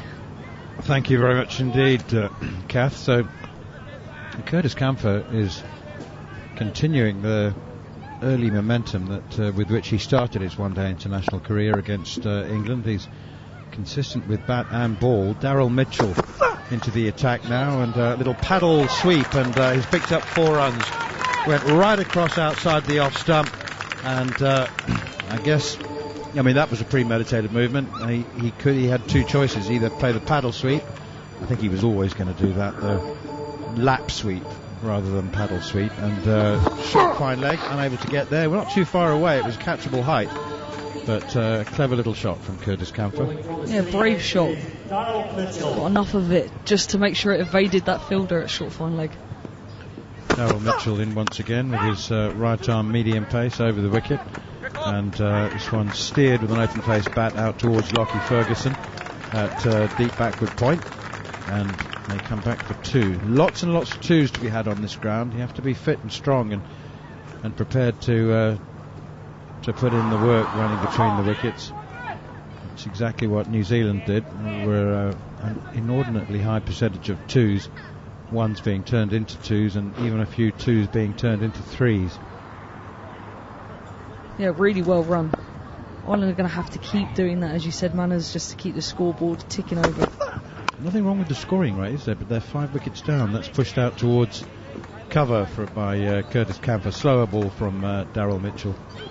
I'm not sure that's going to bother Curtis Campher too much. He's still looking very positive at the start of this over. He's still looking to score boundaries and play with intent. So Dockrell might be the one that just ticks it over at the other end. Darrell Mitchell turns once again up to the crease now, bowls a slower ball bouncer, and Campher pulls it out towards deep backward square, and they're through for another single. 84 for 5, and yeah, there's some bowlers to come who can bat for Ireland, but you don't want to be in a situation where Mark Adair and Barry McCarthy are coming in, both of whom can hit a decent and strong ball, but you don't want them coming in with 8 or 9 overs to go, rather 3 or 4 overs to go perhaps at most. So a lot to be done by George Dockrell and Curtis Campher. Ireland 84 for 5, needing 174 to win. Sliced now behind square on the offside. Good looking shot from Dockrell. He's very good actually at creating width, and he's just backed away a little bit outside the off stump, giving himself a bit of width. It wasn't a poor delivery, and it's just sliced over backward point for 4. Yeah, he does like to give himself room to open up the offside. That's where he's very strong, and he's just thrown his hands through this, hasn't he? It's beat the infield and raced away for 4. I'm not sure how much control he had of that, shaking his hand after he hit the shot. Almost like it slipped. Full toss, stepped inside the line anyway. He's looking for the leg side, is Dockrell, and it's a full toss, and it was help yourself stuff really. Nobody out there at deep backward square, and that's back-to-back 4s to finish the 11th over, and Dockrell's made a flying start. 15 off 5 balls, Ireland 92 for 5. 15 coming off that over, and that can actually shift the game. If you have a big over as a batting team, can start to swing the momentum in your favour again. Dockrell is flying at the moment. The asking rate's under 8.5 and over. It was over 9 before that over. Dockrell is flying along, coming in at number 7, but Mark Adair, Barry McCarthy, Craig Young, Josh Liddell, they'll want these two to put on another 50, I would think. Do they keep going? Do you reckon here, Manners? Would that be something you do? Just keep going and keep being positive, even though you're 5 wickets down? Well, Soddy is back into the attack with his leg spin now, and that one is quick and pushed through, and Camford backs away and tries to cut and is beaten, taken by Dane Cleaver. I don't know. I suspect they will,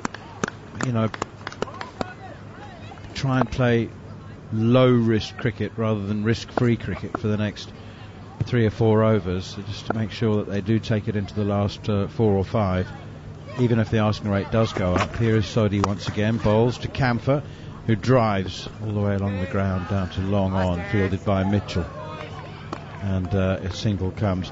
I think they'll put it this way, they won't be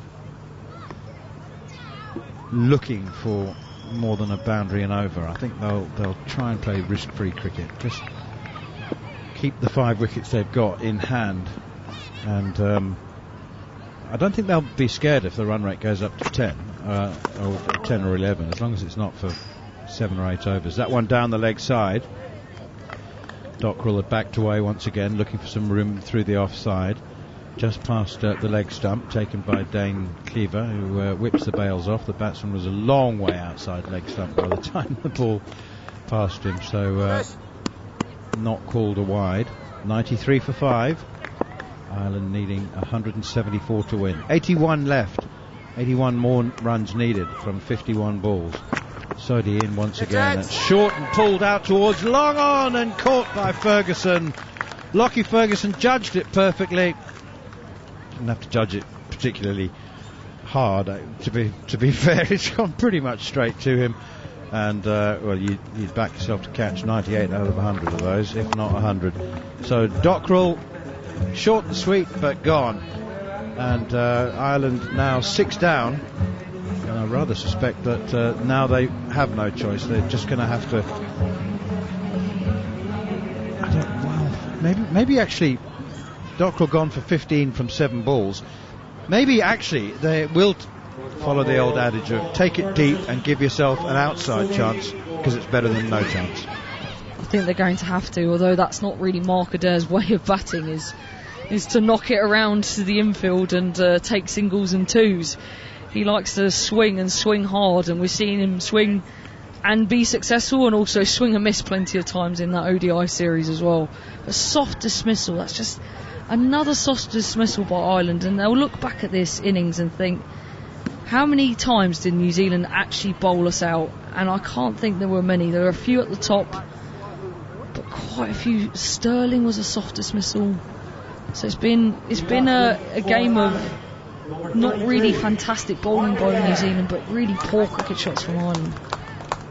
The only thing about the Paul Sterling dismissal is that it was a cleverly disguised slower ball.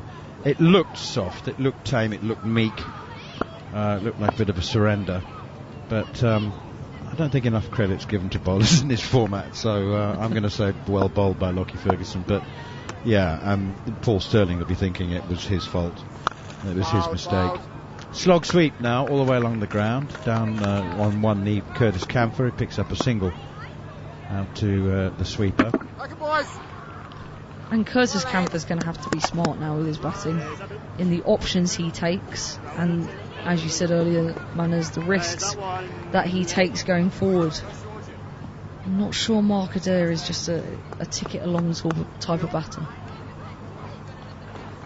Even if he is told to and has to, I think instinct takes over, doesn't it? Soddy in once again, and Mark Adair does actually just chip it gently out towards mid-wicket. And they're going to come back for 2, which is extraordinarily good running, because that ball never left the 30-yard circle comfortably. In fact, I don't think it went halfway outside the 30-yard circle, and Glenn Mitchell had a very, very hard run in from the deep mid-wicket boundary. Picks it up one hand, gets the throw in as quickly as he possibly can, but because of the substantial boundary size, they're able to go through for 2. So that's good running from Ireland. They need 174 to win, and they're 96 for 6. That was very quick running between the wickets. Actually, one of the fitness tests that the international players do is how fast can you run a 2. It's become such a key part of T20 cricket. I watched a lot of the Blast actually recently, and the amount of good running in those games as well. They seem to find a way of making a 1 or 2. It's not really my pace on club cricket these days. Well, Curtis Camper's on strike and he's going along nicely. 29 off 20 balls. Lockie Ferguson's come back into the attack, which probably just for 1 over, because you never know. I mean, Ireland might still get themselves back into this game, and I suspect Mitchell Santner will want to keep at least 1 over from Lockie Ferguson. But he's going. He knows that another wicket now gets rid of Curtis Camper, and that's pretty much the game done and dusted, with only bowlers to come. So Ferguson, I think, is coming back a little earlier than might have been expected. Up goes the finger, LBW appeal, and he's gone. He's got the wicket. Camper trying to play the reverse lap, hit him on the pad. The umpire had a little think about it. It wasn't immediate, but Paul Reynolds raises the right index finger. Curtis Camper is on his way, and the decision to bring Lockie Ferguson back into the attack, I think a couple of overs before the plan would have been 2 up front, maybe 2. Third umpire to director. We have a player review Curtis for LBW. Has reviewed Original it. decision is out. I was surprised he didn't review it immediately, because it did look a bit leg-sidey to me. What do you think? I think this could be out. I think he's gone for his lap sweep and... Thank you. Well, it's hit him right in front of the middle. Can we go to auto race, please? So it's probably hitting leg, isn't it? I would think it's hitting leg. Reverse lap from Curtis Camper, I think. Camper's walking off, actually. Well, he's seen the replay. He's going, that's good enough for me. He's thinking, why have I reviewed that one?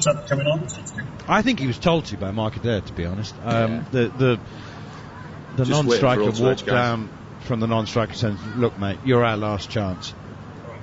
Just see if we can get lucky. We've got the review. It's not going to help any of us." Flat line, and it's hit it. Oh, dear me. It's hit him bang in front of the middle and off. Involved. Ball tracking, so it's probably hitting middle and leg. Oh dear. So I just. Thank you. By way of mitigation for Curtis Camper, I don't think that was his decision. I'm sure that Mark Adair has said, mate, just go. It's hitting 2/3 of the way up middle stump. It's about as out as it gets, I think.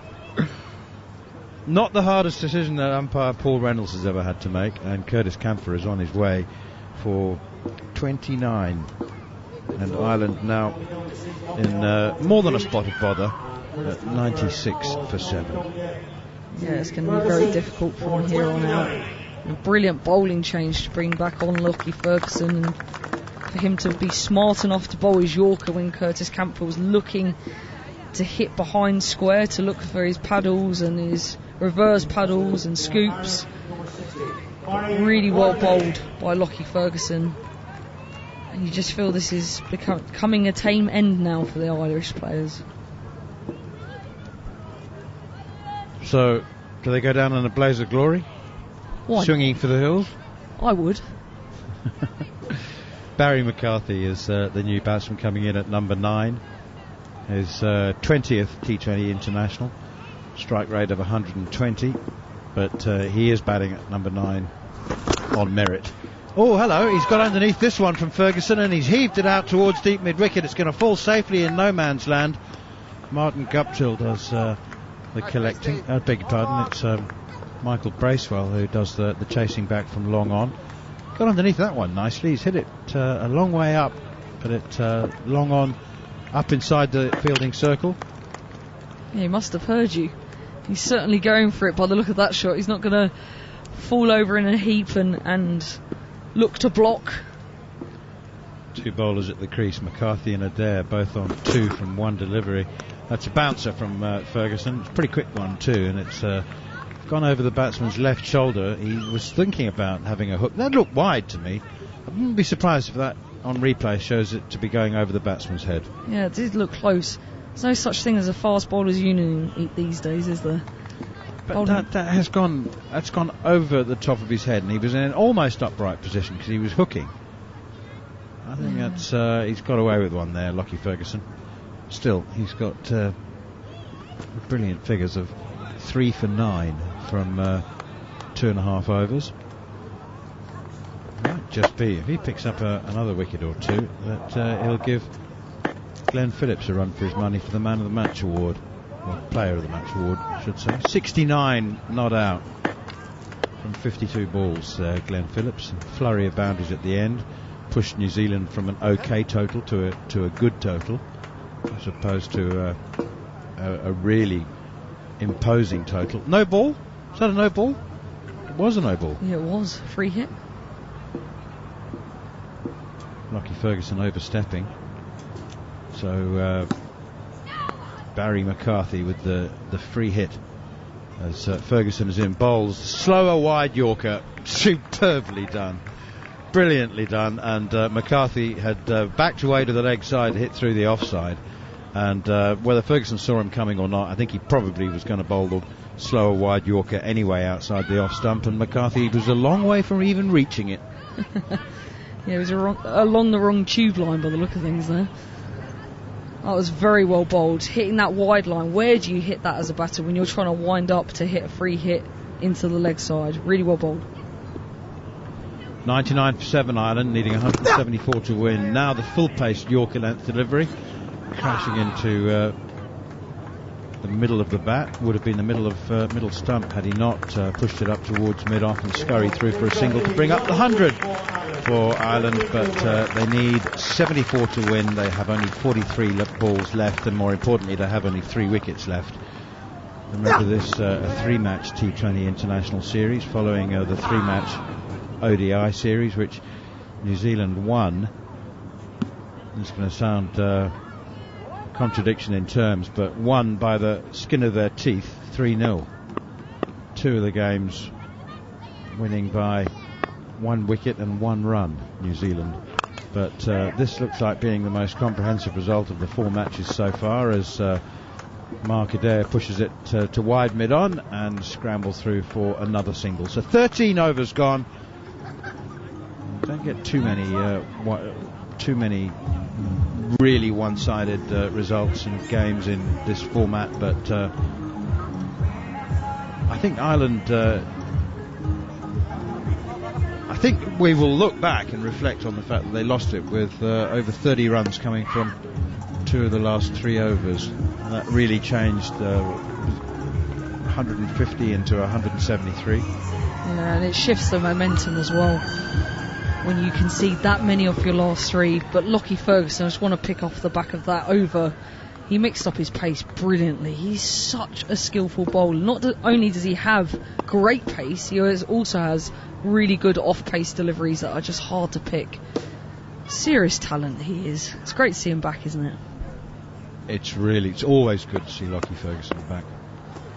Here's Ish Sodhi now continuing, and that is slapped away behind square on the offside.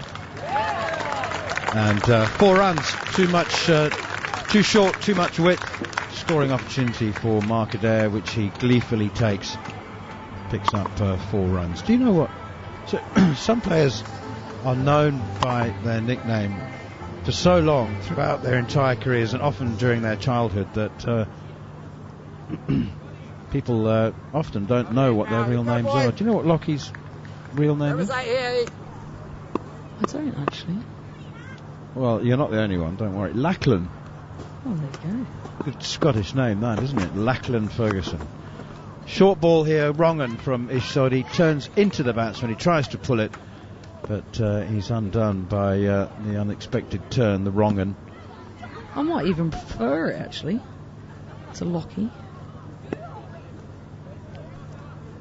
I'm told that it's spelt Lachlan. So you would think it's... Well, I know in Scotland they say Lachlan. That one is driven out towards the sweeper on the cover boundary, but I'm told by our always knowledgeable producer Scott Taylor that it's actually pronounced in New Zealand anyway, Lachlan. So that's short for Lockie. Anyway, Lachlan. He's always been known as Lockie. And Ish Sodhi. It's another one. It's always been known as Ish. That one is punched away out towards deep mid-wicket. and they go through for another single. They're getting them in ones, Ireland, at the moment. It's not going to help. Scoring rates over 10 and over required. 107 for 7. Yeah, they're going to have to push it as deep as possible here. They've got a few wickets in hand, and these two can hit boundaries. But you just feel like this game is just edging away from them very, very slowly. Yeah, it is definitely slipping away. We're into the 14th over. Oh, that's a long hop from his shoddy, and it's pulled out towards deep mid-wicket. That was a genuine drag down from the leg spinner. I suggest that didn't bounce too far away from halfway down the pitch. Genuine long hop and pulled away for 4. Yeah, it got what it deserves, this delivery. Hit with good hand speed, good power by Mark Adair. Thrown his hand right through that. One bounce. It was a dreadful delivery, wasn't it? It really was. Absolute long hop from Soddy. Unless he bowled it on purpose, which is not beyond the realms of possibility. He might have been prepared to buy a wicket. But the next one is driven down the ground for a single. Barry McCarthy has 4. Mark Adair has 13 off 7. And I'm just going to ask Scotty Taylor if he can remind me of Ish Soddy's real name. Iqbanda, I think. Iqbanda.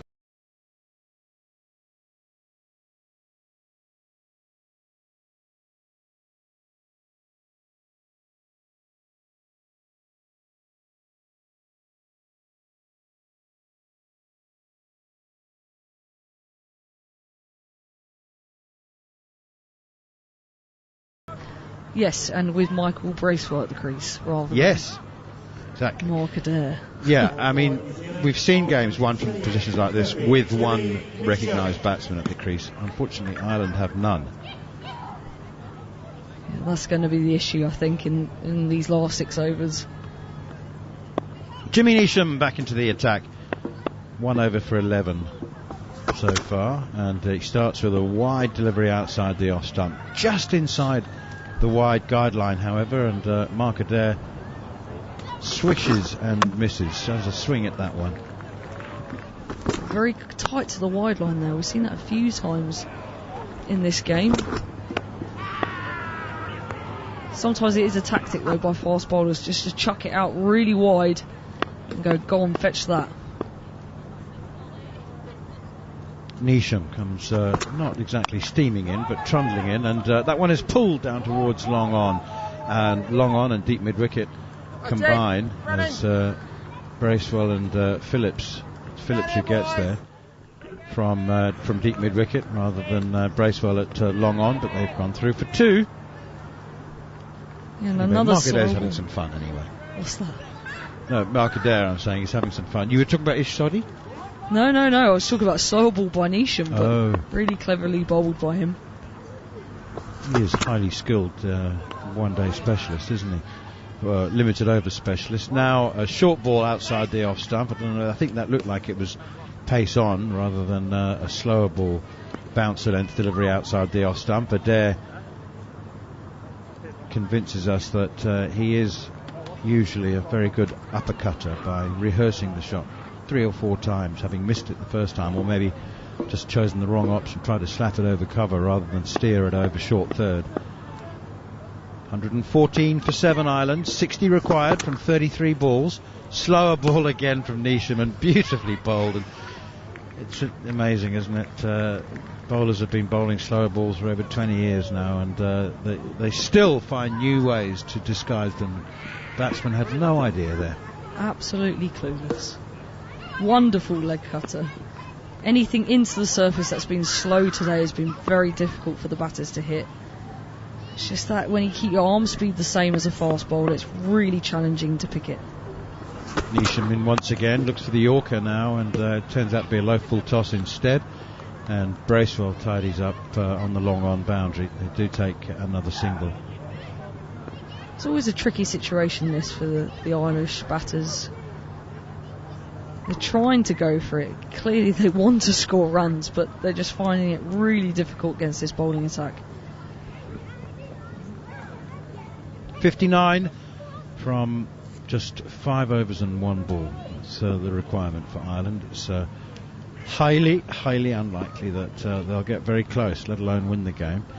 but you never know. Neesham is in once more, and that one is driven through extra covers. A good-looking shot. Darryl Mitchell fields, and they go through for 2 more runs. So 5 overs to go, 57 required. If they were only 3 or 4 wickets down, then you'd give them a chance, but I don't think that too many people won't give them too much of a chance now. So 5 overs to go, 117 for 7, and to take you through to the close of play, final 5 overs, if we go that far, you'll be with Guy Swindles and Ian O'Brien. Well, 5 overs ago, we didn't think Ireland had much of a chance. Nothing's changed much. I've just written down on my piece of paper in front of me, I've just put in, out, in, out, in, out. In just the way that the captains talked about it at the toss, tough ground to defend. Ireland, they're not out of it, but they're not in it. And then they get themselves into... Both teams have gone in and out of winning positions in this game. It's sort of a real strange one. Have you come across the English song, The Hokey Cokey? Yes. Well, we won't go any further than that. That is a very fine shot. That, I thought, he'd cramped Himfer's room, but he's managed to actually flick it away. That little late dab past the wicket keeper's a lovely shot. It's a thickish edge as well, but... he meant to put the ball in that direction, and it was too fine for fine leg to stop, and 4 runs for Ireland. Well played, Adair. Still that backing away style. Oh, my word. And that is one of the wides you'll see from Mitch Santner.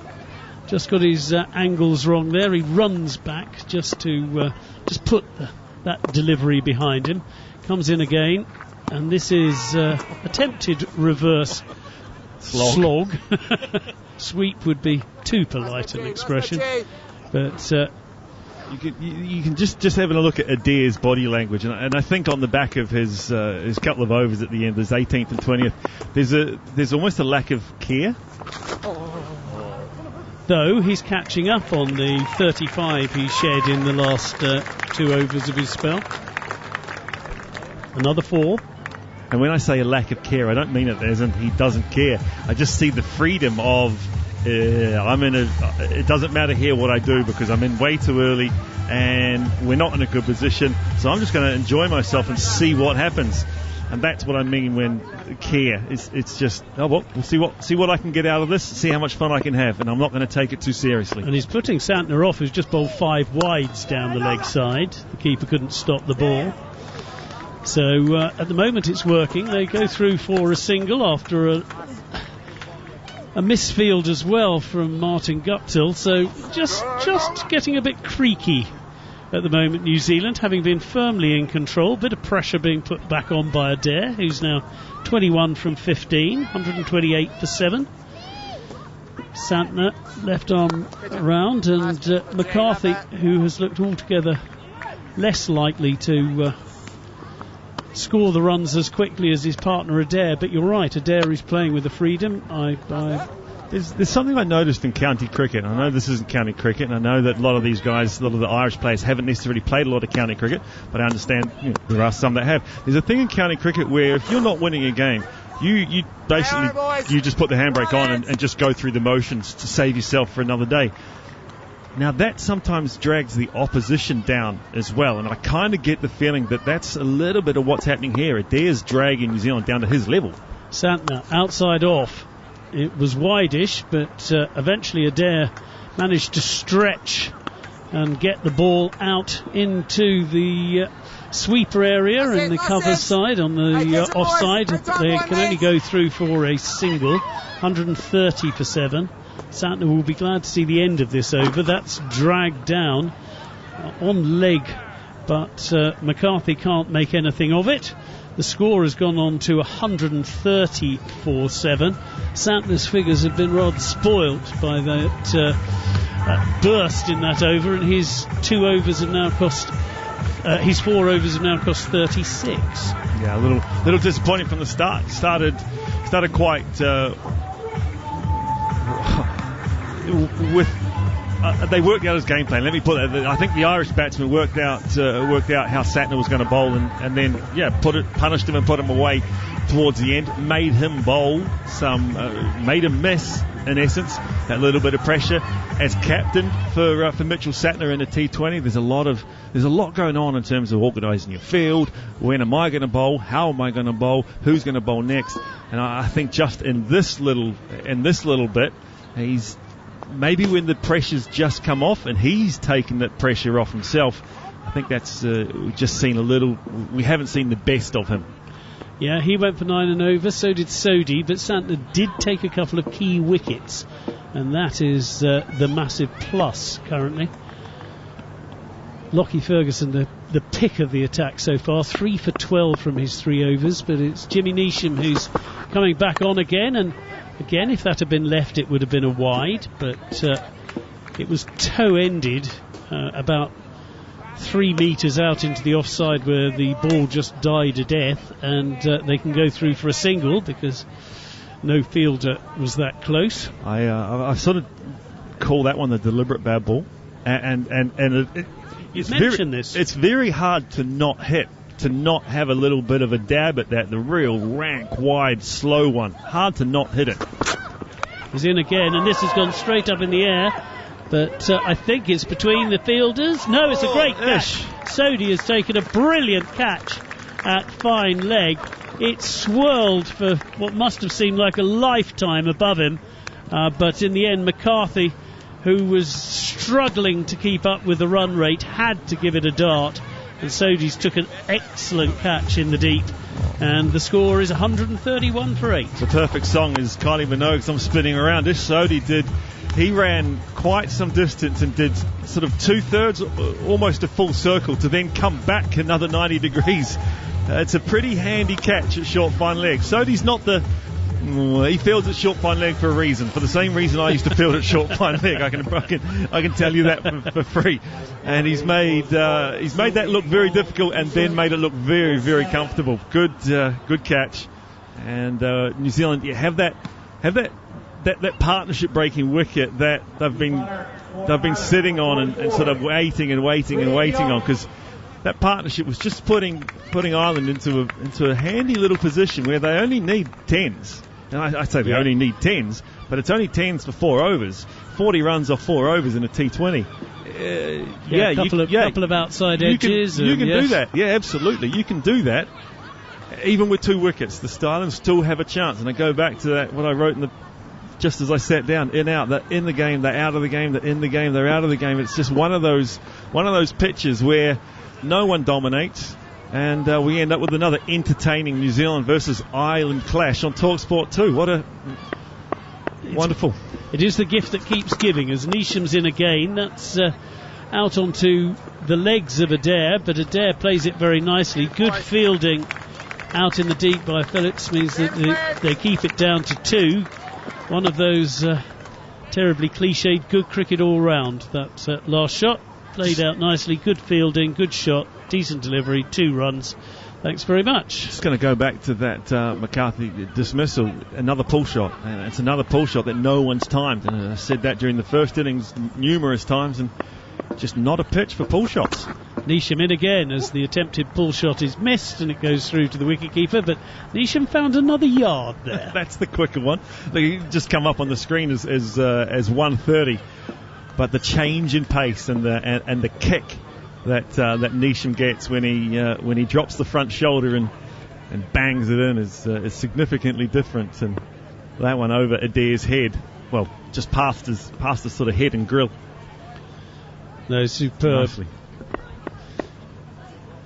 In again, Neesham, and that is a slower ball, but it's picked, and it is thumped out to the fielder, and Adair's brief threat on that New Zealand total has come to an end. He has perished for 25. It was a decent knock, but caught in the deep, 133 for 9. Simple catch for Phillips out there, that real deep, long pocket. If you think of a pool table, a snooker table, and that's way out in the pocket, and the top of that, massive boundary. He probably would have been 6 on most others, but he walks off just looking at body language, that's a tough game for him. I think he walks off with some self frustrations and some self doubts. I think just looking at his sort of body shape, wanted to be better. Yeah. Look, not a bad little knock. Created a partnership. 25 off 20. Yeah. And in the sense of the game, there's been 4 other 20s, 5 other 20s in this. Sorry, four other 20s, and so he's done what a lot of other players have done. Yeah, batting at number 9, and that is another sharpish delivery that Young, up on his toes, can't cut away. It goes through to the wicketkeeper. It is the end of the 17th over. 133 for 9. 3 runs from it. An unlikely 41 required from 3 overs with 1 wicket in hand. But what really impressed me as well about Phillips's catch was he was signing autographs for the fans literally until the moment the ball was bowled, turned round, took the catch, threw it back and was off doing autographs again. So well done, Phillip. Simple game, isn't it? It's a simple game sometimes.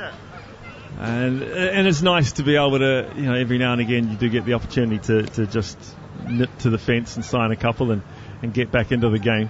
He backs himself. He's one of the quickest across the field, Glenn Phillips, as well. So not going to miss too much. And certainly Adair put it right down his throat as well. Made it very easy for him. Well, Josh Little, who has a top score of 15 not out, is batting and plays a beautiful shot first up. A late dab through the vacant slip area for 4. It's showing superb touch for a number 11. Duffy will be slightly miffed by that, because that really was well played. He's lovely played, but he's too wide. You're bowling towards the end of the innings and he's a foot outside our stump, which with the third man as wide, it's sort of a regular third man. That's easy for any batsman. Well, he tries to repeat the shot with the next delivery, which is rather sharper and rather straighter, and doesn't manage to get a connection. And as a bowler, you now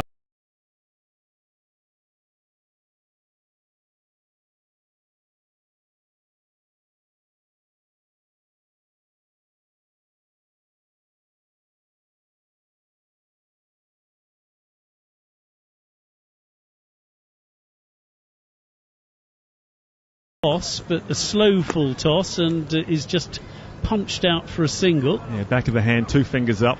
So holding it as you would do normally, and then coming over with your fingers coming through first as opposed to the ball coming through first. It's a good skill. It drops. It's got that top spin, which means it drops and it hits the toe of the bat often. Well bowled and negotiated. In again. And he's played another lovely shot, but this time third man has come a little straighter. That's exactly the spot that I used to want to have my third man in a T20, and I couldn't get him there, and I would place him there and then they'd drift, and that's exactly the spot at this edge of the game as a bowler that was a bit more of a channel bowler than a stumps bowler. That's where I wanted my third man. Well done, New Zealand. Duffy in again, and that's fullish on or around off stump, and is played nicely by Little out into the covers for a single. And at the moment, Little not really batting like a number 11. He's playing pretty comfortably. He's just having a net. Yes, I think that's the feeling at the moment. There's just nothing to lose. Let's just face some deliveries, not get hurt. It's always part of it, and see what happens off the last couple of deliveries. Duffy in again onto the leg stump. There's a big shout for LB, but I think it was going down the leg side. Certainly the shout put them off attempting a leg bye. And that is Duffy still has one over left. Is there a review occurring? There is a review. No, well, if you've got, we were talking about this off air, weren't they? If you've got reviews left. Third umpire's the director. We have a player review for LBW. Original decision is not out. I think it's missing by some It's distance. a fair delivery. Can I front on camera first, please? Most of the New Zealand players are smiling quite broadly about this particular one. It would be the most. It would be. I don't know why.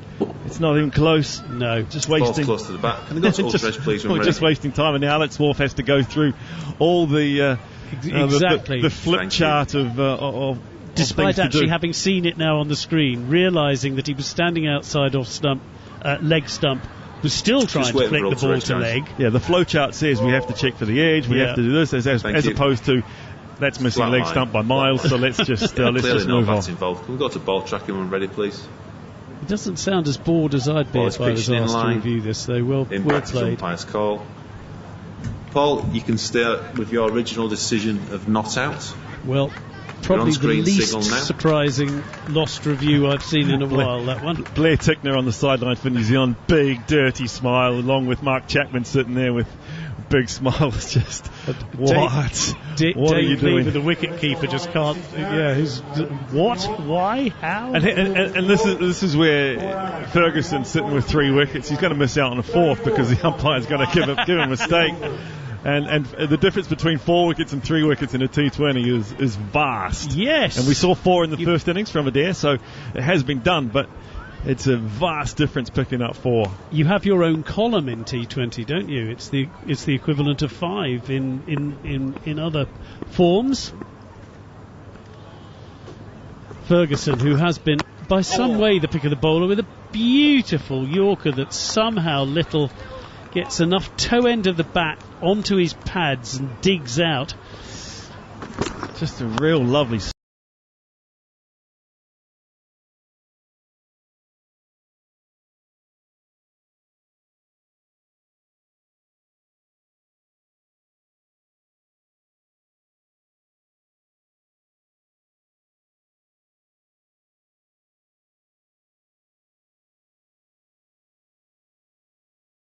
To say that it's a rank leg side wide. And nicely taken by Cleaver. We haven't talked about the keeping of Cleaver. He's on T20 debut. We haven't talked about him, and that's how a keeper should be. That's a good sign, isn't it? And that wasn't the best of deliveries. It was some way down the leg side, and we didn't really even acknowledge the take, but good take, and not the. In again, and has to take another one down the leg side. There's an appeal because it's brushed the glove. Now, is this going to be reviewed? Young, is he going to just accept it? He's going to review it. So it was given out. It's given out. And I have to say it did look fairly close to the glove. It was one of those that followed the batter. It looked yuck either way, angled into the ribs. Third umpire's trying to get out of the way. Play review for caught behind. Original decision is out. I've checked the front foot. It's a fair delivery. Can I front on camera first, please? So we're now waiting to hear whether this is the end of the match. Thank you. We've got image as it's coming up. Oh yeah, it's either glove or it's Can we ribs. go straight to Ultra S, please, when ready? That's okay, thank you. Wonder maybe did his hand, if it hit the gloved hand, was his hand off the bat? Just waiting for Ultra Edge, guys. Young certainly looks like he's ready to walk off in agreement with the on-field umpire and reviewed for because they've got a review up their sleeve's sake. Absolutely. So we're just waiting now.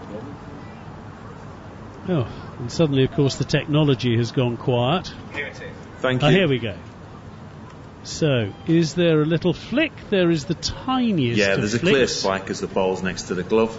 So the top hand, just clip almost clip the fingernails sort of area of the top hand, and that be the game. Ferguson with 4. New Zealand win by 31 runs. Excellent innings early on from Glenn Phillips, who held things together with his 69 not out in a total of 173 for 8 for New Zealand after they were put in by Ireland. Ireland have had a few moments, but in the whole they lost too many wickets too regularly to put up a real challenge. And New Zealand, after those desperately close ODIs, well, in the end, pretty comfortable victory by 31 runs, led by Ferguson with 4 fine wickets, and he ended up with 4 for 14.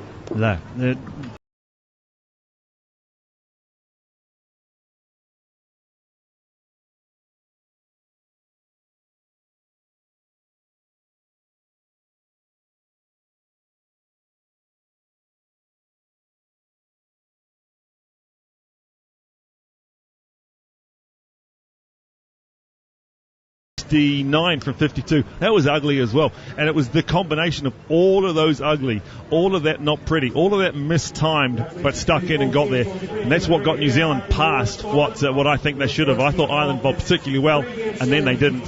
And and that was, I thought those extra 25-30 runs was the game, and then they just pushed it too far out of Ireland's reach. Well, thanks to Ian O'Brien, Kath Dalton, Neil Manthorpe. We're leaving you now, though come and join us again on talkSPORT 2 on Wednesday for the second T20 between Ireland and New Zealand in Ulster at Stormont. In the meantime, let's go to Ian Danter, who's bringing us live commentary of the final round 1 matches of the World Match Play Darts at Winter Gardens in Blackpool. Guy, thank you very much indeed. Welcome to Blackpool for this Monday night of darts on the radio here on talkSPORT 2. Things are already underway. 4 matches tonight to complete round 1. Gerwyn Price, former world champion, will be on stage later, as will Dave Chisnall, the local lad from just down the road in Morecambe. Myself, Ian Danter, and Chris Mason are in the commentary box, and we've just seen the first mini session of the first match, and Rob Cross, the 2019 match play champion, is under pressure from Hollywood, from the northeast. Chris Dobie, 4 legs to 1 up, Mace, after the first little mini session. He's not made the second round in his 2 previous match play visits, Chris Dobie, but he's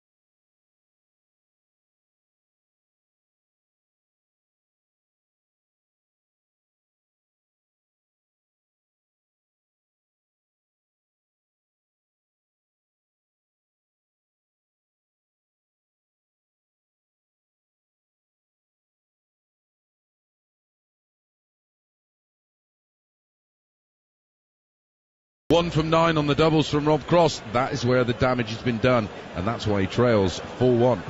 And let's get the latest odds with our friends at 888 Sport, because there are 3 other games coming up after this one. Jose de Souza, who's lost his 180 power completely in recent times, against Gabriel Clemens, who reached a final in the recent Players' Championship. Yeah, he's found some form in recent weeks as Big Gabe, but although he doesn't have a particularly great TV record, he's just over 2-1 in that one, 7-10 about de Souza. I'd go for the value in that one. I'd probably back Clemens, because de Souza is just having an absolute mare right now. Gerwyn Price, former world champion, never made it past the quarter-finals of the match play. He takes on Martin Schindler.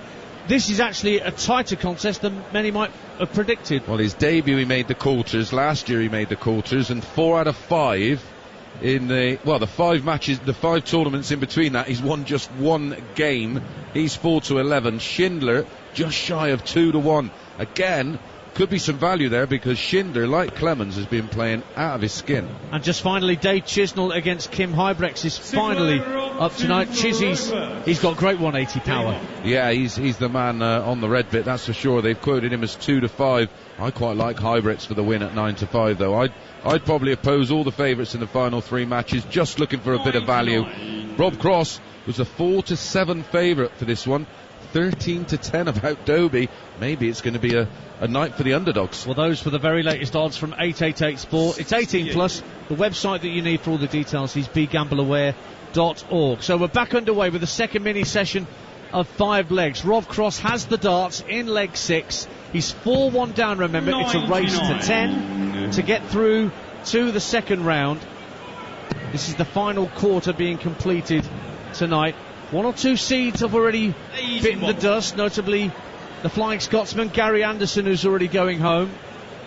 And Voltage knows he's in a very tight tussle. His average isn't shabby, 90